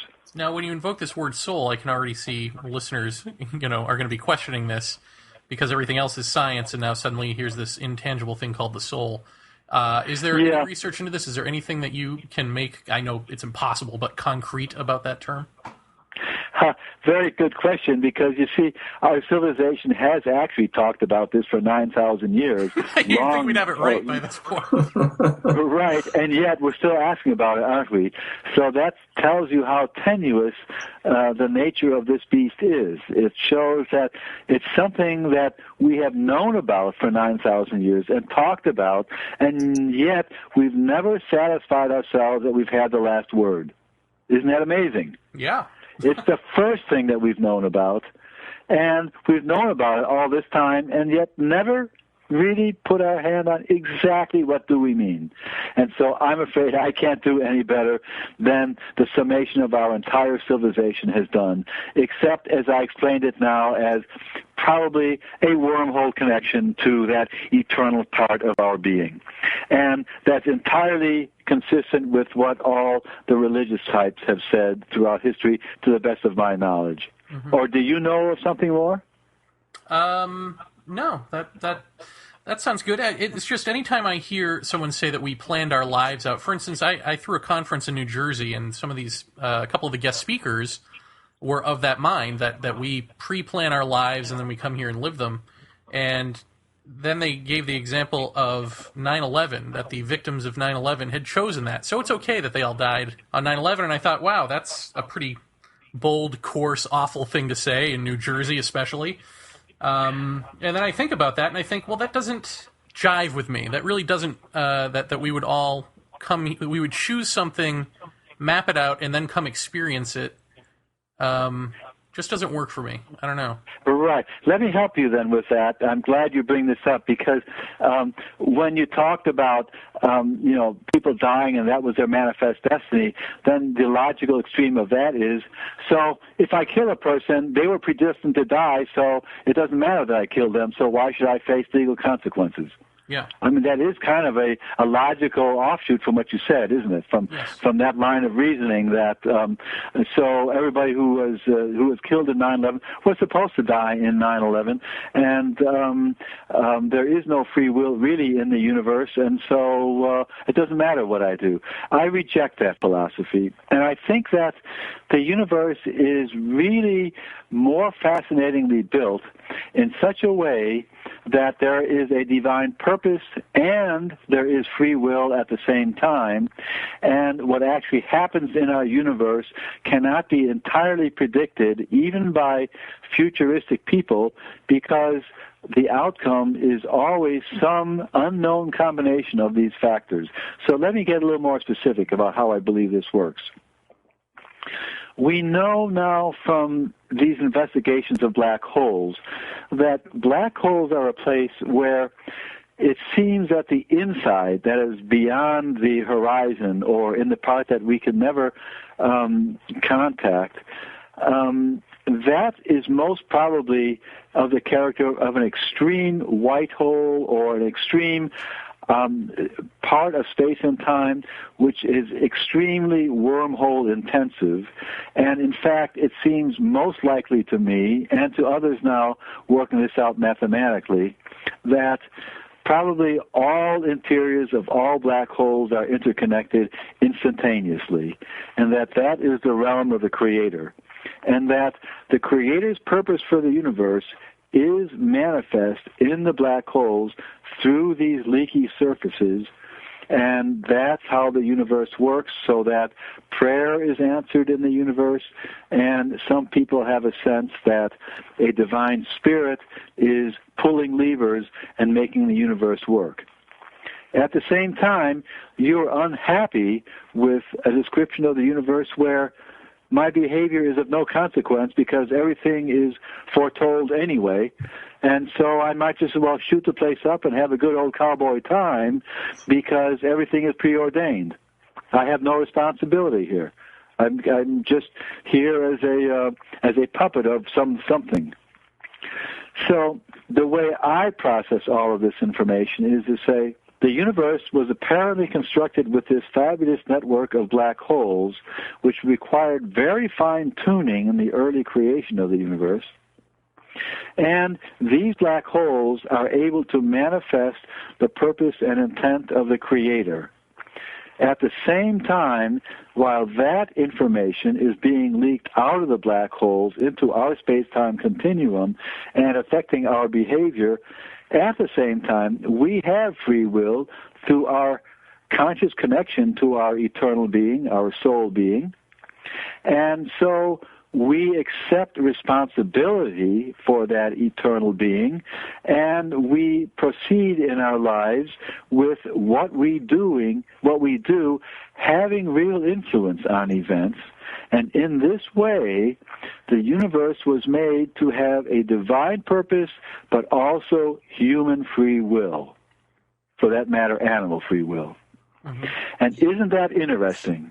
That we have a universe in which you are responsible for your actions, and many people in their near-death experiences have had the experience that what we call the judgment at the end of life, which my Christian religion talks about, the judgment at the end of your life, many people have the experience that at death, what actually happens is that your life's experiences pass before you, and now, for the first time in your human existence, you understand what your purpose of your life was in the first place, and you judge yourself.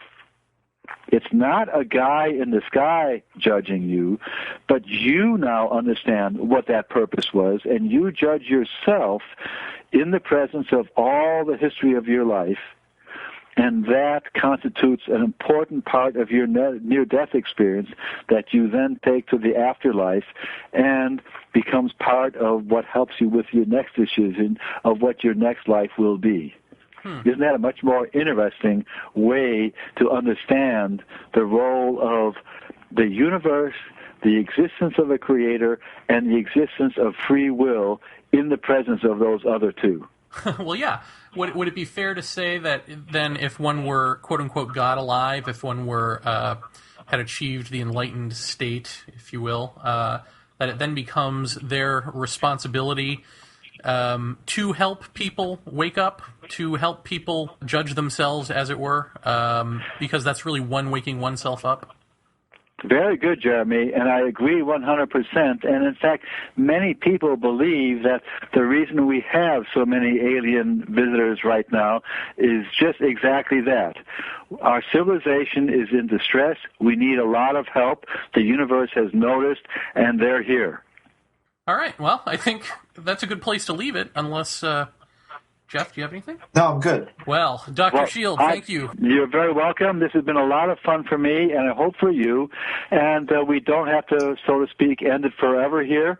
You have my email address, and I would guess that if you process, this tape and think about it, you'd like to think of 15 more questions, and if you'd like to write those down and have that be the basis for another session, hey, I'm amenable to it. Well, awesome. Thank you very much. Thank you. I just said Jeff? Awesome to a Harvard astrophysicist. Awesome. Awesome are us, right. Thank you again, sir. You're very welcome, and thanks for making the contact, and I wish the both of you the best. Thank you, sir. This is Colin Andrews, and you're listening to Paratopia. Before Jeff and I have a little chat over what we just heard, because let's face it, we did an after chat right after this happened, and now it's a day later. We had a little disagreement about what we heard, and we both re-listened to it. So before we get to that chat, I just want to say that one thing that he mentions in there is samadhi. This is what he says he thinks my, God epiphany experience reminds him of, and the best online definition I can find says samadhi is a state in which the aspirant is one with the object of his meditation, the supreme spirit pervading the universe, where there's a feeling of unutterable joy and peace. And I will say that was part of it, but that wasn't the whole thing. The other thing, I guess I need to apologize that I think I said that we would ask him about the Susan Kornacki information about, a new universe, whether that was equations. She wasn't really clear on what that was she had, but I would assume that Dr. Schild has seen whatever information she was given by these beings, and I should have asked him about that, but it just fled my mind. So next time. And then I guess the third thing, I'm not certain, but I think in the beginning we might have gotten left-right brain doings confused.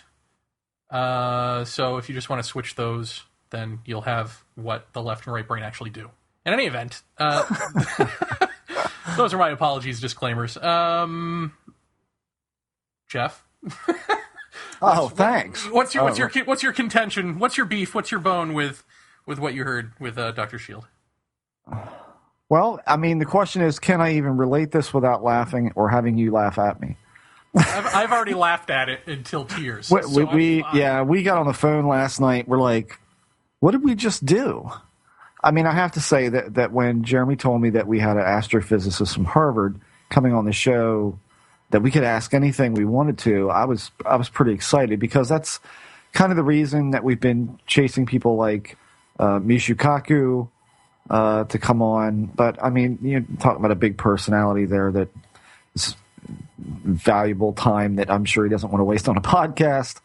But I thought, hey, next best thing. This will be pretty great. What I kind of took away from a lot of this was that the very beginning of the conversation, I found that very intriguing, with the black hole studies and the notion of seeing two different points in time based on how light is moving around a galaxy and all. I mean, all of that was very interesting. I thought that when I would ask a question about a certain aspect of a paranormal incident or a paranormal field of study, that we would get some sort of, amalgamation of theoretical physics, maybe quantum physics, mechanics thrown in there, to kind of say, this is how it could happen, or this is how this could formulate into some sort of thing, which I think, Jeremy, I mean, you chime in here if you think I'm right or wrong. He did sort of get into that a little bit, but not as much as what we or I would have hoped that he would have gotten to. I think he did. I'm going to be the opposing view on this. So okay.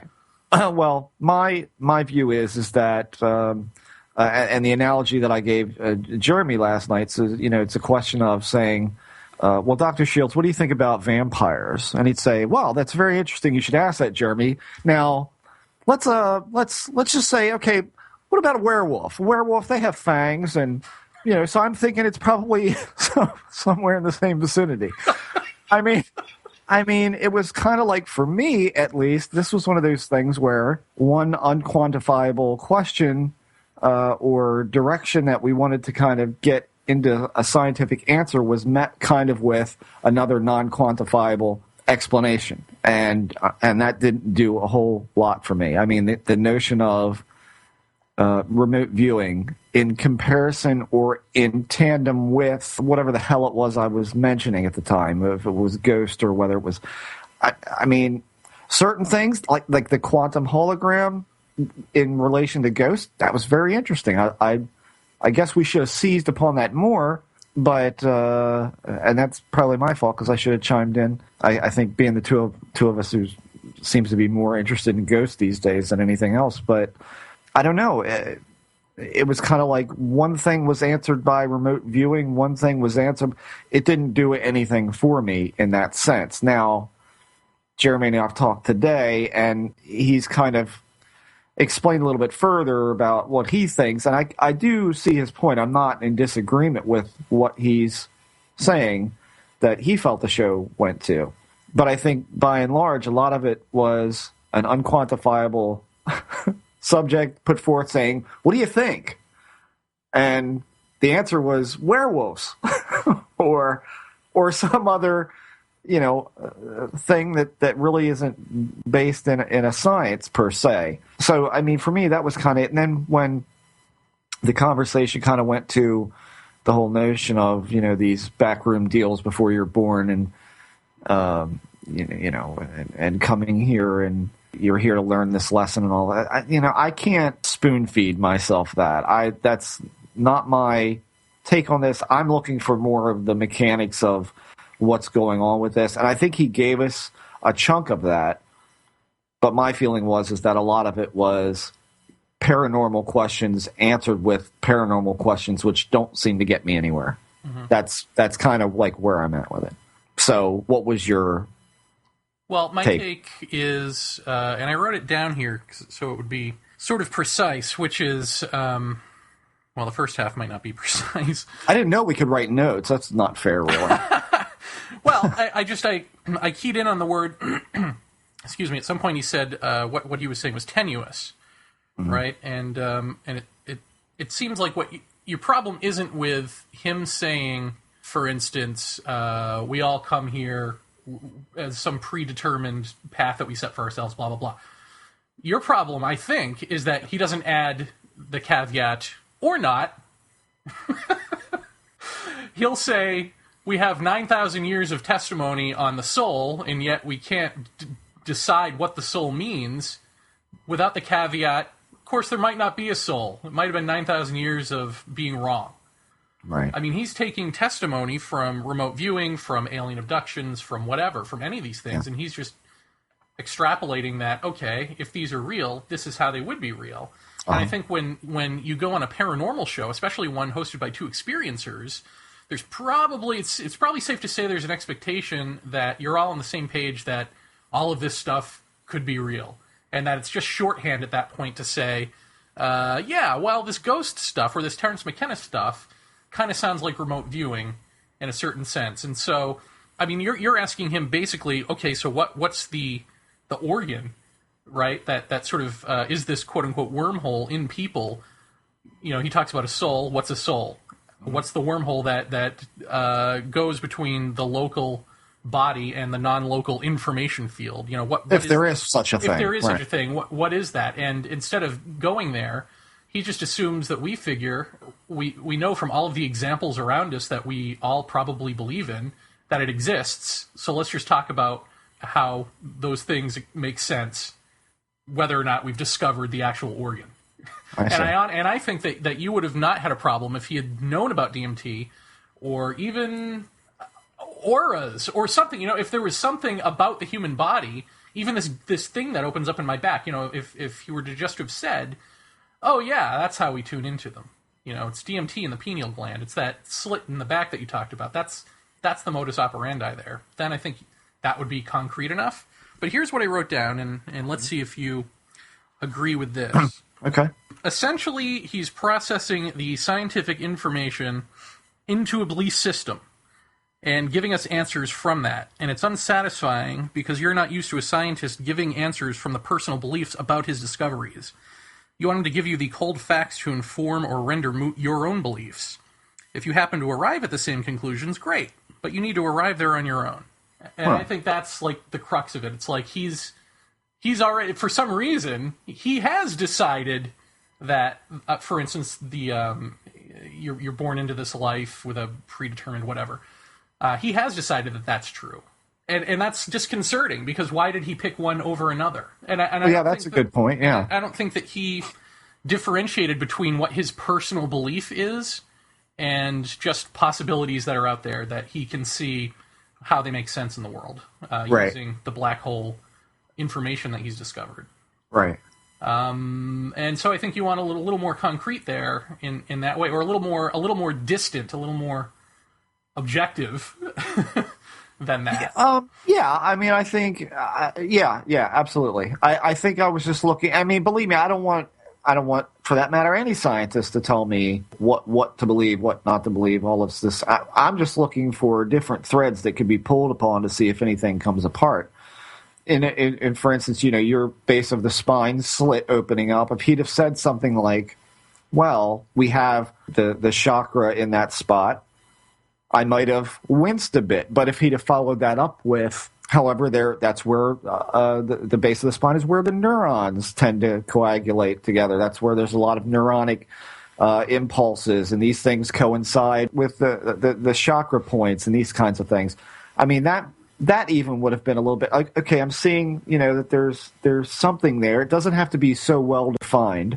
But if you had been born in India, you would be fine with him saying chakras. You wouldn't need to hear neurons. Right, but I wasn't born in India. Well, but that's the point. The point is, like, at what point is it just a cultural prejudice toward what you're hearing? I mean, when he said samadhi is the closest because thing when I hear of, that's unsatisfying, because it's like, samadhi, that's not scientifically proven, but for thousands of years, sure, people have talked about people have that. been saying this is exactly what this is. So why would you discount that simply because of science, which you, at the same time, and I at the same time, not saying you personally, but we generally sort of shy away from and go, they don't know everything. They haven't discovered everything. Right. And they can't discover everything. So why do we then, it seems like a catch-22. It's like you can't really win.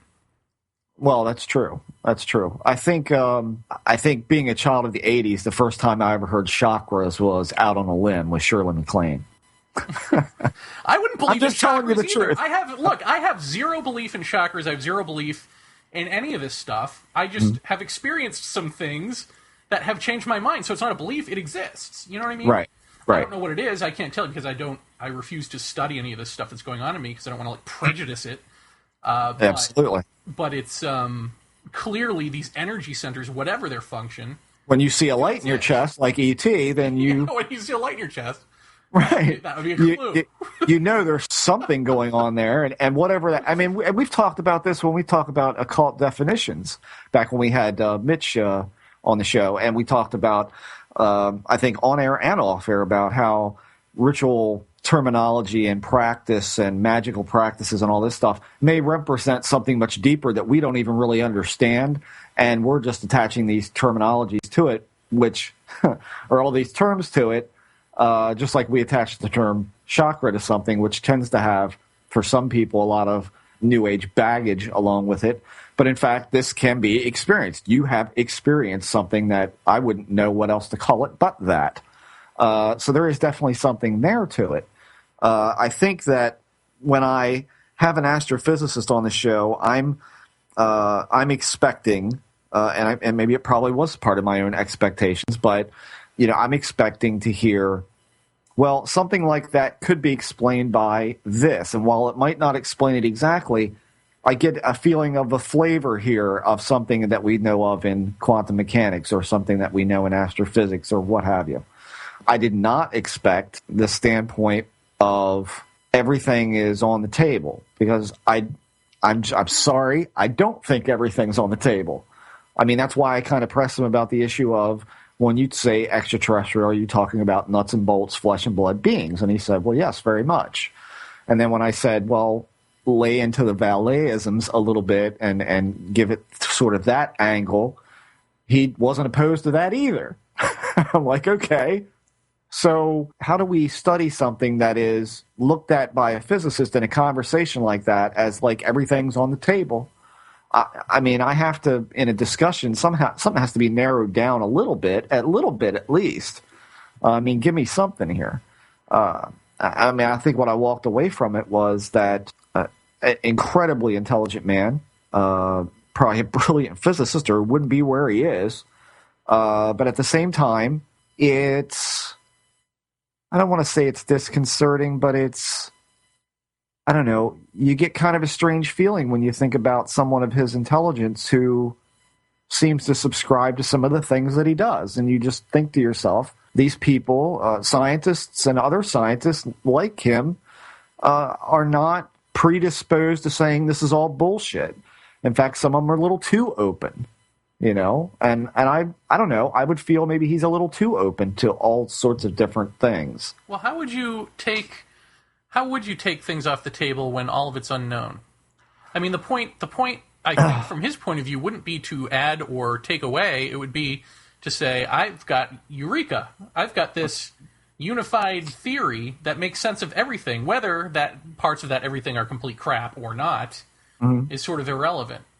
And so, and the example I gave you in the email would be, if you were to say that the alien abduction testimony reflects a reality, it doesn't matter if he were to cite a fraudulent case like Billy Meyer, and then we'd say, well, sir, that's actually a fraudulent case. Well, okay, never mind. Then let me try this example, and eventually find the one that fits. Because the thing is real. Whether the individual particulars are real or not, the thread of alien abductions is real. And I think that's sort of what he did with comparing remote viewing to perhaps DMT to perhaps ghosts, or, all of that. It's like the mechanism is the thing that's real. Whether the particulars are or not, who knows? But they could be. Well, I mean, yeah, but I mean... And he didn't say all that, No, of course not. But I mean, think it's implied, Yeah. I mean, certainly, I don't know a whole lot about remote viewing. I'll be the first one to admit that. But what I do know about it is that when the military did use it, from what I've read across the net over the years, is that it wasn't particularly successful, except in some rare instances where they did get interesting things, but it wasn't interesting enough nor concrete enough to continue it.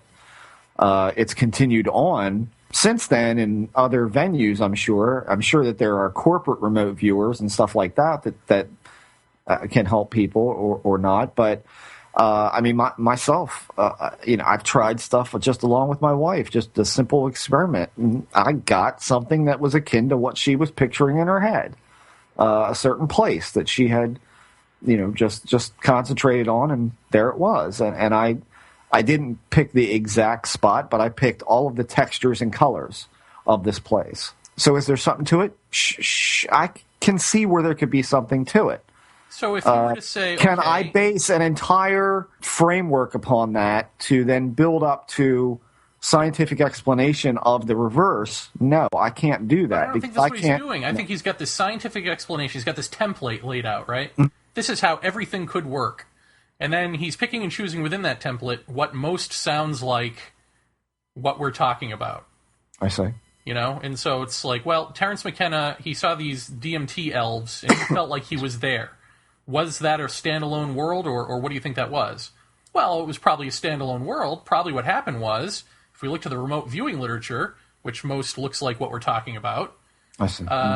He remote viewed that place with beings who know how to do that already, and we're expecting him. And it sounds like, it sounds like you want, it sounds like two things. One, which is you want magical answers to the unknown from science that we know don't exist. No, I don't want that. But then the other thing, of course, is the fact that, okay, out of that giant template of possibilities, for some reason, he has built up a belief system. Or perhaps is the reverse. Perhaps he had a belief, he made these discoveries, and that reconfirmed his own beliefs. And he's like, aha, this proves out exactly what I've believed all my life. It could very well be that. You don't know. And that's, to me, that is an interesting meta point about any of this. And we've seen this with other guests on this show who are, giant in their fields of expertise, who have secret beliefs about what's going on.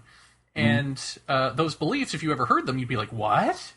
You're not the rational person I thought you were. But right. So there is this compartmentalization in consciousness of, you can be really, well, here we go, Susan Kornacki. You've got emotional intelligence and IQ. Right there is a breakdown of intelligences. But you have this in your brain, this critical thinking in one area and not in another. And I don't even want to use this example for the simple fact of who he is in connection with Dr. Schild, but I think it's such a drastic example you can see it, which is John Lear, who is, I guess by all accounts, a brilliant pilot, really smart when it comes to aeronautics, but completely batshit crazy when it comes to ufology.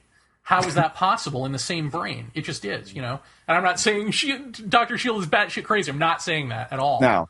So I'm just using that as the example of how you can have these two seemingly antithetical strains of thought going on in the same brain. I guess we agree to disagree. Well, what are we disagreeing about? I mean, I'm not disagreeing that it was not satisfactory. I mean, that's a personal opinion. I would disagree that there's a right or a wrong answer in this. I would say that there is... Oh, no. Two ways of looking at something, and you expected him to be the scientist who looks at things one way, and he ended up being the scientist who looks at things the other way. I didn't know it was that. I didn't expect him to go as far out on the limb as that. Uh-huh. I expected to hear, and this was my own expectations, would have been something like, well, here's a thread that I can give you. I don't know where it'll lead because we don't know this yet, but what you're talking about kind of sounds reminiscent of what happens in this situation. And do we know everything that comes out of, say, the observer phenomena in the quantum area? Do we know all of that? No, but I could kind of see this leading off into that kind of direction. Whereas what I felt like I got was a paranormal question or a request for some kind of thread of direction in that, and what I got was another paranormal thread that didn't seem to fit into. I mean, when you really listen to the explanation of, well, the remote viewing we know does this and we know does that, and I think it was at the very beginning of the interview where he said, telepathy, we know this is real. Well, if we know that's real, then somebody ought to be pounding down fucking James Randi's door. At this point. I mean, I don't know that that's real. But again, I think that's shorthand for you and I know that it's real, because here we are in this paranormal show, and you're both experiencers. Yeah, I see what you're saying. Yeah. It may have been miscommunication on that end. I don't know. But and you do know it's real. So what are you talking about? I don't know that it's real all the time. I think it's got its times. I think it doesn't. I think it's like every other bit of the paranormal. You're not going to nail it down. But no, see, it is. What does that mean? It's telepathy. It's a function of something. I mean, it's a function of something. It either happens or it doesn't happen, right? And it's been tested, and they've found it in rare instances. But do we know in scientific fact what makes it work? How does it work? Why does it work? All the things that science has to know. Has it proved it out? No, of course not. But I don't think he would say that. I don't know. I guess. Well, I don't think he would either. I mean, I don't know. Like I said, I think it was a little. But see, broad. This is where we get into once again, I don't understand. Like even he said at a few times, well, are we in agreement that we're in the ballpark of talking about the same thing? We're both sort of on the same page, even if we're at different places. And you're like, yeah, I think so. Yeah. Yeah. And I think it's the same thing. It's like, well, okay, we haven't proven it out objectively, logically, but subjectively, you do know telepathy is real. You've experienced this, so cut the shit. I think like that's sort of cut the shit. You know it's real, so it doesn't matter what this fucking objective scientific thing has been proven or not. So you don't think that it's important to the rest of the world that they know that this is an objective reality, that this kind of thing exists? I think that that's what you're doing with your whole enlightenment thing is say, shouldn't I be imparting this to other people? And that's the point of what you're trying to do is figure that out.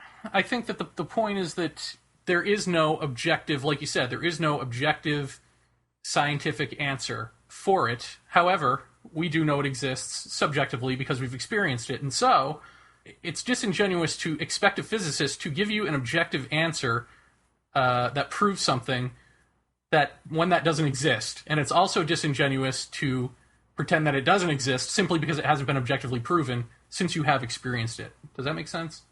No. Well, in other words, you're asking him, Dr. Schild, give me an example of how telepathy, you're saying that it exists. So give me the scientific data that it does. Where's the proof? And the answer there would be, well, there is no proof. Another answer there would be, well, you've experienced it, so what proof do you need? And what you wanted to hear from him wasn't, you experienced it, what proof do you need? You wanted to hear the objective proof that it exists. But there is no objective proof that it exists, so you're asking a false question. Because like you said, if it were there, James... I think I'm asking a fair question that anyone in the public would ask. I don't think it's disingenuous to ask for, when someone says that this is a reality, Well, in what sense? In what capacity? To what frequency? To what end? I mean, do we know that this kind of thing exists? I mean, we've heard this on God knows how many paranormal TV shows about the mother who lives 50 miles away from her daughter, and something happens to her daughter, and she knows it. I mean, that's telepathy. Well, let me ask and you that's then. maybe I'm not getting it then. If this were Michio Kaku and you said, can you prove, what's telepathy? Can you prove that? What kind of answer would you expect from him? Well, I don't know. I don't have any clue what the answer would be to that. I mean, would he say something about, the energy that we're all made of and us all being connected and the things that you talk about in that way? I mean, is that how communication is done, across vast distances or from one head to another? Is energy making a leap into someone else's consciousness and that sort of thing? I mean, that I could go, okay, I can kind of picture that. I can kind of see my way around that. But I can't just arbitrarily say this absolutely exists. Have I experienced something like that? Absolutely. Yeah. But for the rest of the world, which I feel is important for this to get out, and I'm not saying this in a disclosure kind of way. I'm saying this in the sense that we're trying to make people aware of some greater things going on than what we've always been led to believe about all of this. And then to say it doesn't matter because it's been experienced, well, it does matter. We have to have some kind of way to put everybody on the same boat so that we all know this thing goes, as an objective reality that we all can look at and examine and test, and all that would be great. Is it going to operate like that? I don't think so. I don't know. I don't even know if the right questions are being asked in the way of research in that. I mean, are they even approaching it from a way that can be quantifiably validated? I mean, I don't know that. But I think it's important for what we're doing in the sense that people get something that they can not just say, well, I believe this or I believe that. People don't want to believe. They want to know or not know. And this is where we step into this gray area that we're always going to be in with this stuff. At least I feel we're always going to be in.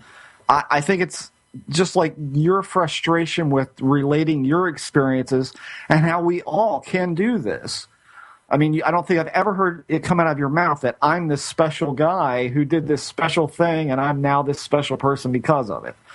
I think you say, and what you become so frustrated personally with is that you try to say you just don't see it. It's right in front of you. And all you need to do is grab a hold of it. But the part that's missing is how do we grab a hold of it? See, that's where your frustration comes in trying to explain that verbally about things that are so hard to get your hands on. I mean, you can't get your hands on them.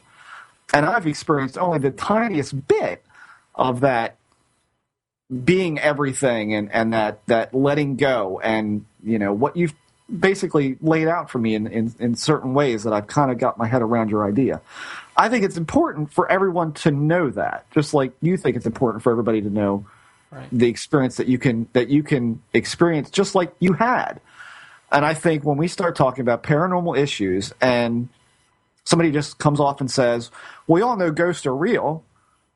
Not everybody knows that. How do we make everybody aware of the greater reality of it? How can we say, here's what we have, effectually present it so that people go, oh, I see where this is coming from.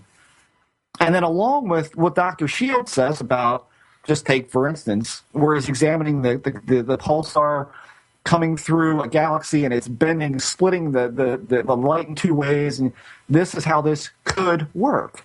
See, I thought that part of this discussion was really valuable, but I can't put value to me on something that is, I'm asking something about a belief system that I have that I find questionable and I want to know more about it, and then it gets answered with something else that again, is just another thread that seems all tangled up too. I mean, does that explain it at all? Yeah, I mean, I completely get what you're saying. I just wonder if this would have been solved by saying that before the interview, because you wouldn't expect a physicist, like you said, an astrophysicist, no. to come at it this way, so you wouldn't have that conversation. But no, he was so open. I was maybe like, next time we would. But shit. I guess I see the interview this way, that he laid it out with the black hole stuff and with the quantum holograph, and saying that, you know, wormholes aren't a funnel, they're a wave, and consciousness rides out, the wave rides out into basically non-locality, and that's sort of the basis of everything else. So it's like he lays out this scientific explanation of what we now know the universe does, and then he says, all right, so what paranormal questions do you have? What do you want to talk about? Uh-huh. You want to talk about ghosts? You want to talk about whatever? What do you want to try to fit into this? And then we say, all right, let's go with ghosts. How do you fit ghosts in there? Right. And then you expect the ghost thing to simply be another answer with physics, and partly it is an answer with physics, but then, like you say, he throws in werewolf, but then he says, you know, and further, you know, it's almost like a holistic approach. It's like, and furthermore, we can see it not just with real science, but with junk science. No, we can not just see it with his physics model, but we can see it with which is where we were last night. But we could also see it with remote viewer testimony, with whatever. I mean, I don't see how that's really any different than us saying we've got all these things to play with: the trickster, DMT, other dimensions, alien abduction. We've got all these things, ghosts. It just seems that some of them you particularly don't like, and so when you hear them, you go, I don't want to believe that. Well, it's cultural poisoning for me more than anything. I mean, like I said, you know, like chakras. I mean, we could probably have a guest on to talk about chakras, you know, or something like that, or energy points, or whatever that kind of. I would wince. You know, I would be out of my mind. I'd be like, no, I don't want to. No. Really? Yeah, because but you've experienced it. Why wouldn't you? Because it doesn't matter. Unless I knew who they were, unless I knew that they had experienced it. Mm-hmm. I mean, there's, like you said, contamination. I mean, that's what the New Age is to me, is contamination of authentic wisdom traditions. Right. It's like wisdom traditions for dummies, so you can just go, yeah, I had it too. Right. So, and even, like, I'll say this, even for the belief system about that we all map out our lives and all of that stuff. I mean, I can even argue that away with my giant experience by saying that on one level, once again, something that you can observe, anything that you can observe becomes the surface level, becomes the apparent thing, and there's always something underneath that. There's always the underlying thing of that, and the underlying thing of everything is that everything is a manifestation of formless intelligence, and so yes, you might experience it that way, but that's not the end game. That's still more delusion for you to remain here doing your little journey, you know? And I guess what I'm saying that's completely antithetical to at least everyone on our message board is that there is no journey. There's no journey that you need to take, and that's why I don't believe in you come here, you map out your life, you take it. No. I mean, you can probably experience it that way. That's a possibility. Okay. But again, it's further delusion because it's not that first-person identity experience. I guess what I'm saying is you have to gravitate away from the third person objectifying something, worshiping it. Then there's the second person relating to it and being a part of it, which would be the journey part. And then there's the first-person identity where you go, oh, I get it. Everything, and I think until you hit that, you don't see that the journey's not the thing. And if you do think the journey is the thing, then you end up creating it. It becomes that we all create our own realities. Well, duh. I mean, then that's what you create. And that's how even, this truth that sort of bubbles underneath everything will present itself to you, much in the same way that these so-called aliens, or this force of evolution, or whatever this is, sort of co-creates, spins its own reality somehow with you, with your expectations, with your fears, or your hopes, or whatever, whatever that is. Right. I think it's that same mechanism, and so you're not seeing the man behind the curtain still. I probably never will. And so then you want to say, well, geez, why is it that some podcaster in his pajamas knows this, but not an astrophysicist? Why does the astrophysicist attach himself to that belief? And I think, to me, that's the confounding thing. Like, why believe one thing over another, especially if you're someone who has mapped out the tapestry for all possibilities? Yeah, that's exactly what I was saying. Yeah. I was surprised at that. That was what kind of took me aback a little bit. I mean, I still think he had valuable things to say when he was talking about his work and some of his discoveries in that. I guess for me, it didn't translate that well because I got caught up in terminology. And again, I'll point this out again. This is why I think this show works as well as it does between you and I, is because I've spent 23 years investigating and trying to document facts and data and all this sort of stuff. And I'm sort of gravitating away from that little by little because I'm learning that I don't know how valuable it actually is, to have been doing this. And I think that you approach it from kind of the other direction. I feel like, we've come at it from both ends, and you see things laying out one way. And I think you're a lot more analytical about this than I am, because you've had this experience that I have not had, where you tend to see the bigger overarching picture of certain conversations that I don't see. When I'm looking for data, evidence, theories, even ones that aren't even fully developed yet, but even if there are theories that science is thinking about, I could say, well, I find that intriguing. I find that somewhat interesting. The DMT study certainly is by no means endgamed. That's not over. They don't know what all of that is. They don't know what the pineal is actually doing. Right. The seat of the soul. But I think the thread that it's presented in the way of Dr. Strassman's work and the McKenna brothers both, I think what they've presented is damn compelling stuff. And I think we should know more.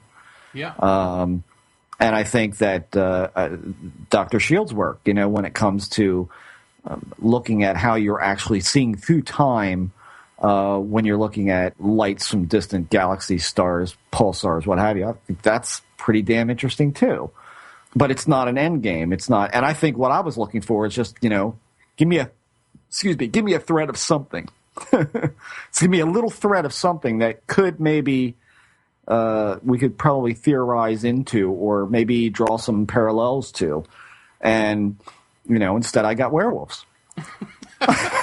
On another note with the interview, I will say that one thing that we talked about, we weren't sure until, or at least I wasn't until I re-listened to it, was whether or not his example of a bunch of scientists being in a hotel, and seeing this UFO and then splitting off into 3 different groups, if that was metaphorical or a real experience. And in re-listening to it, no, that was something real. He said, I wasn't there for that. He names the hotel. He says, this was colleagues of his. Coupled with the fact that, he's saying astronomers, and I assume he knows a lot of them. Oh, yeah. Yeah. Are in this because they've had experiences that they won't talk about. Just boggles the mind, doesn't it?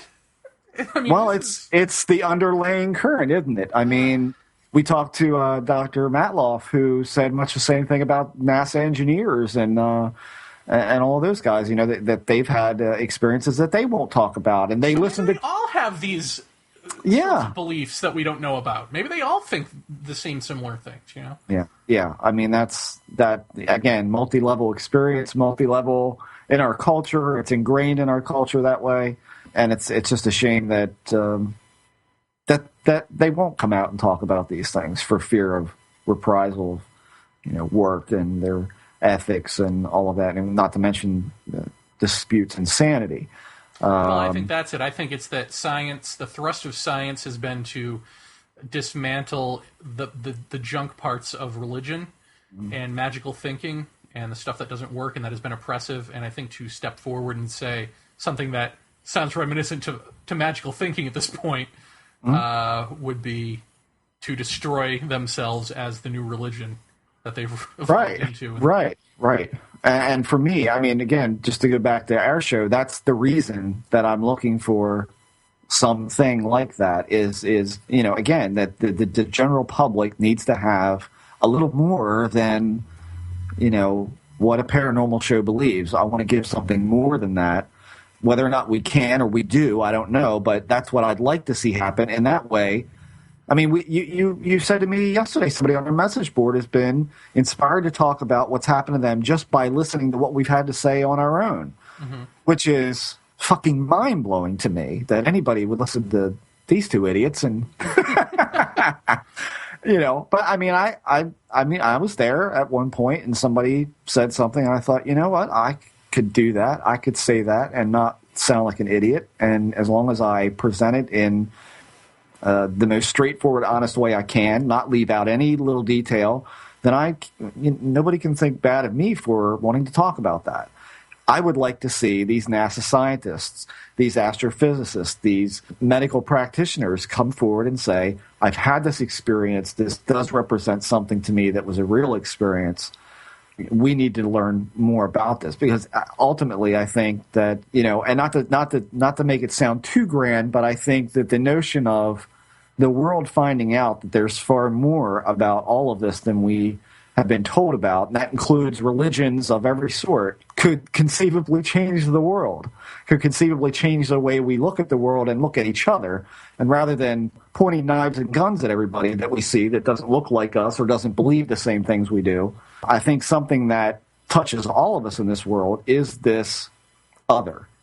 And to acknowledge that, and to be able to give people some shred of a thread to some quantifiable part of it would be great. Well, then I think that we have to adopt this rule. This is how we'll fix it in the future when we have on the scientists. And in fact, we'll have Dr. Schild on. He said he'd come back on. Let's get our 15 questions together. Absolutely. And implement the rule starting with him, which is don't answer vampire with werewolf. Don't assume that we're all on the same page, that all of this is possible. We don't want to hear that. We want to know what in objective science, or in science, I don't know how objective it is, but what in science can possibly explain these things, or doesn't have to be concrete, can be completely theoretical. Yeah. That would be good. Some new possibilities that we can look at instead of, parallel possibilities that we may or may not believe in. Exactly. That's perfectly put. Yeah, that's it, perfectly put. So anyway, that now resolved. I do, before we go, and I know that we're running short on time now, we want to thank everybody who donated to the podcast the past couple of weeks. Yes. You have effectually saved the show, and we now have a decent enough bankroll. Number one, we are going to make the move to the new server that's going to be hosting our podcast instead of Podbean. Good Lord. We're also going to be opening a website that's going to house and broadcast that podcast. So all of those things will go to help pay for all of that, because the show is getting, in my opinion, getting too big for Podbean to handle, because every time I go to upload something, I have an issue. So I don't know if it's that. I don't know if they can't handle it, but this show has grown so much faster than either of us, I think, thought it would. And that's really gratifying. But you guys effectually picked up the tab for and helped us pay for this stuff. So we're gonna make sure that you get more of this and more online content as well, which we're going to be talking to you guys about in the future. Stuff like listener blogs that you can have, and listener submitted articles about certain shows and certain topics, which we're going to start being able to have a more cohesive website that we can put all those things together on and make it like a Paratopia community out of, which I think will be really neat. Sounds good. Excellent. So thank you, everybody, very much. Thank you, and good night.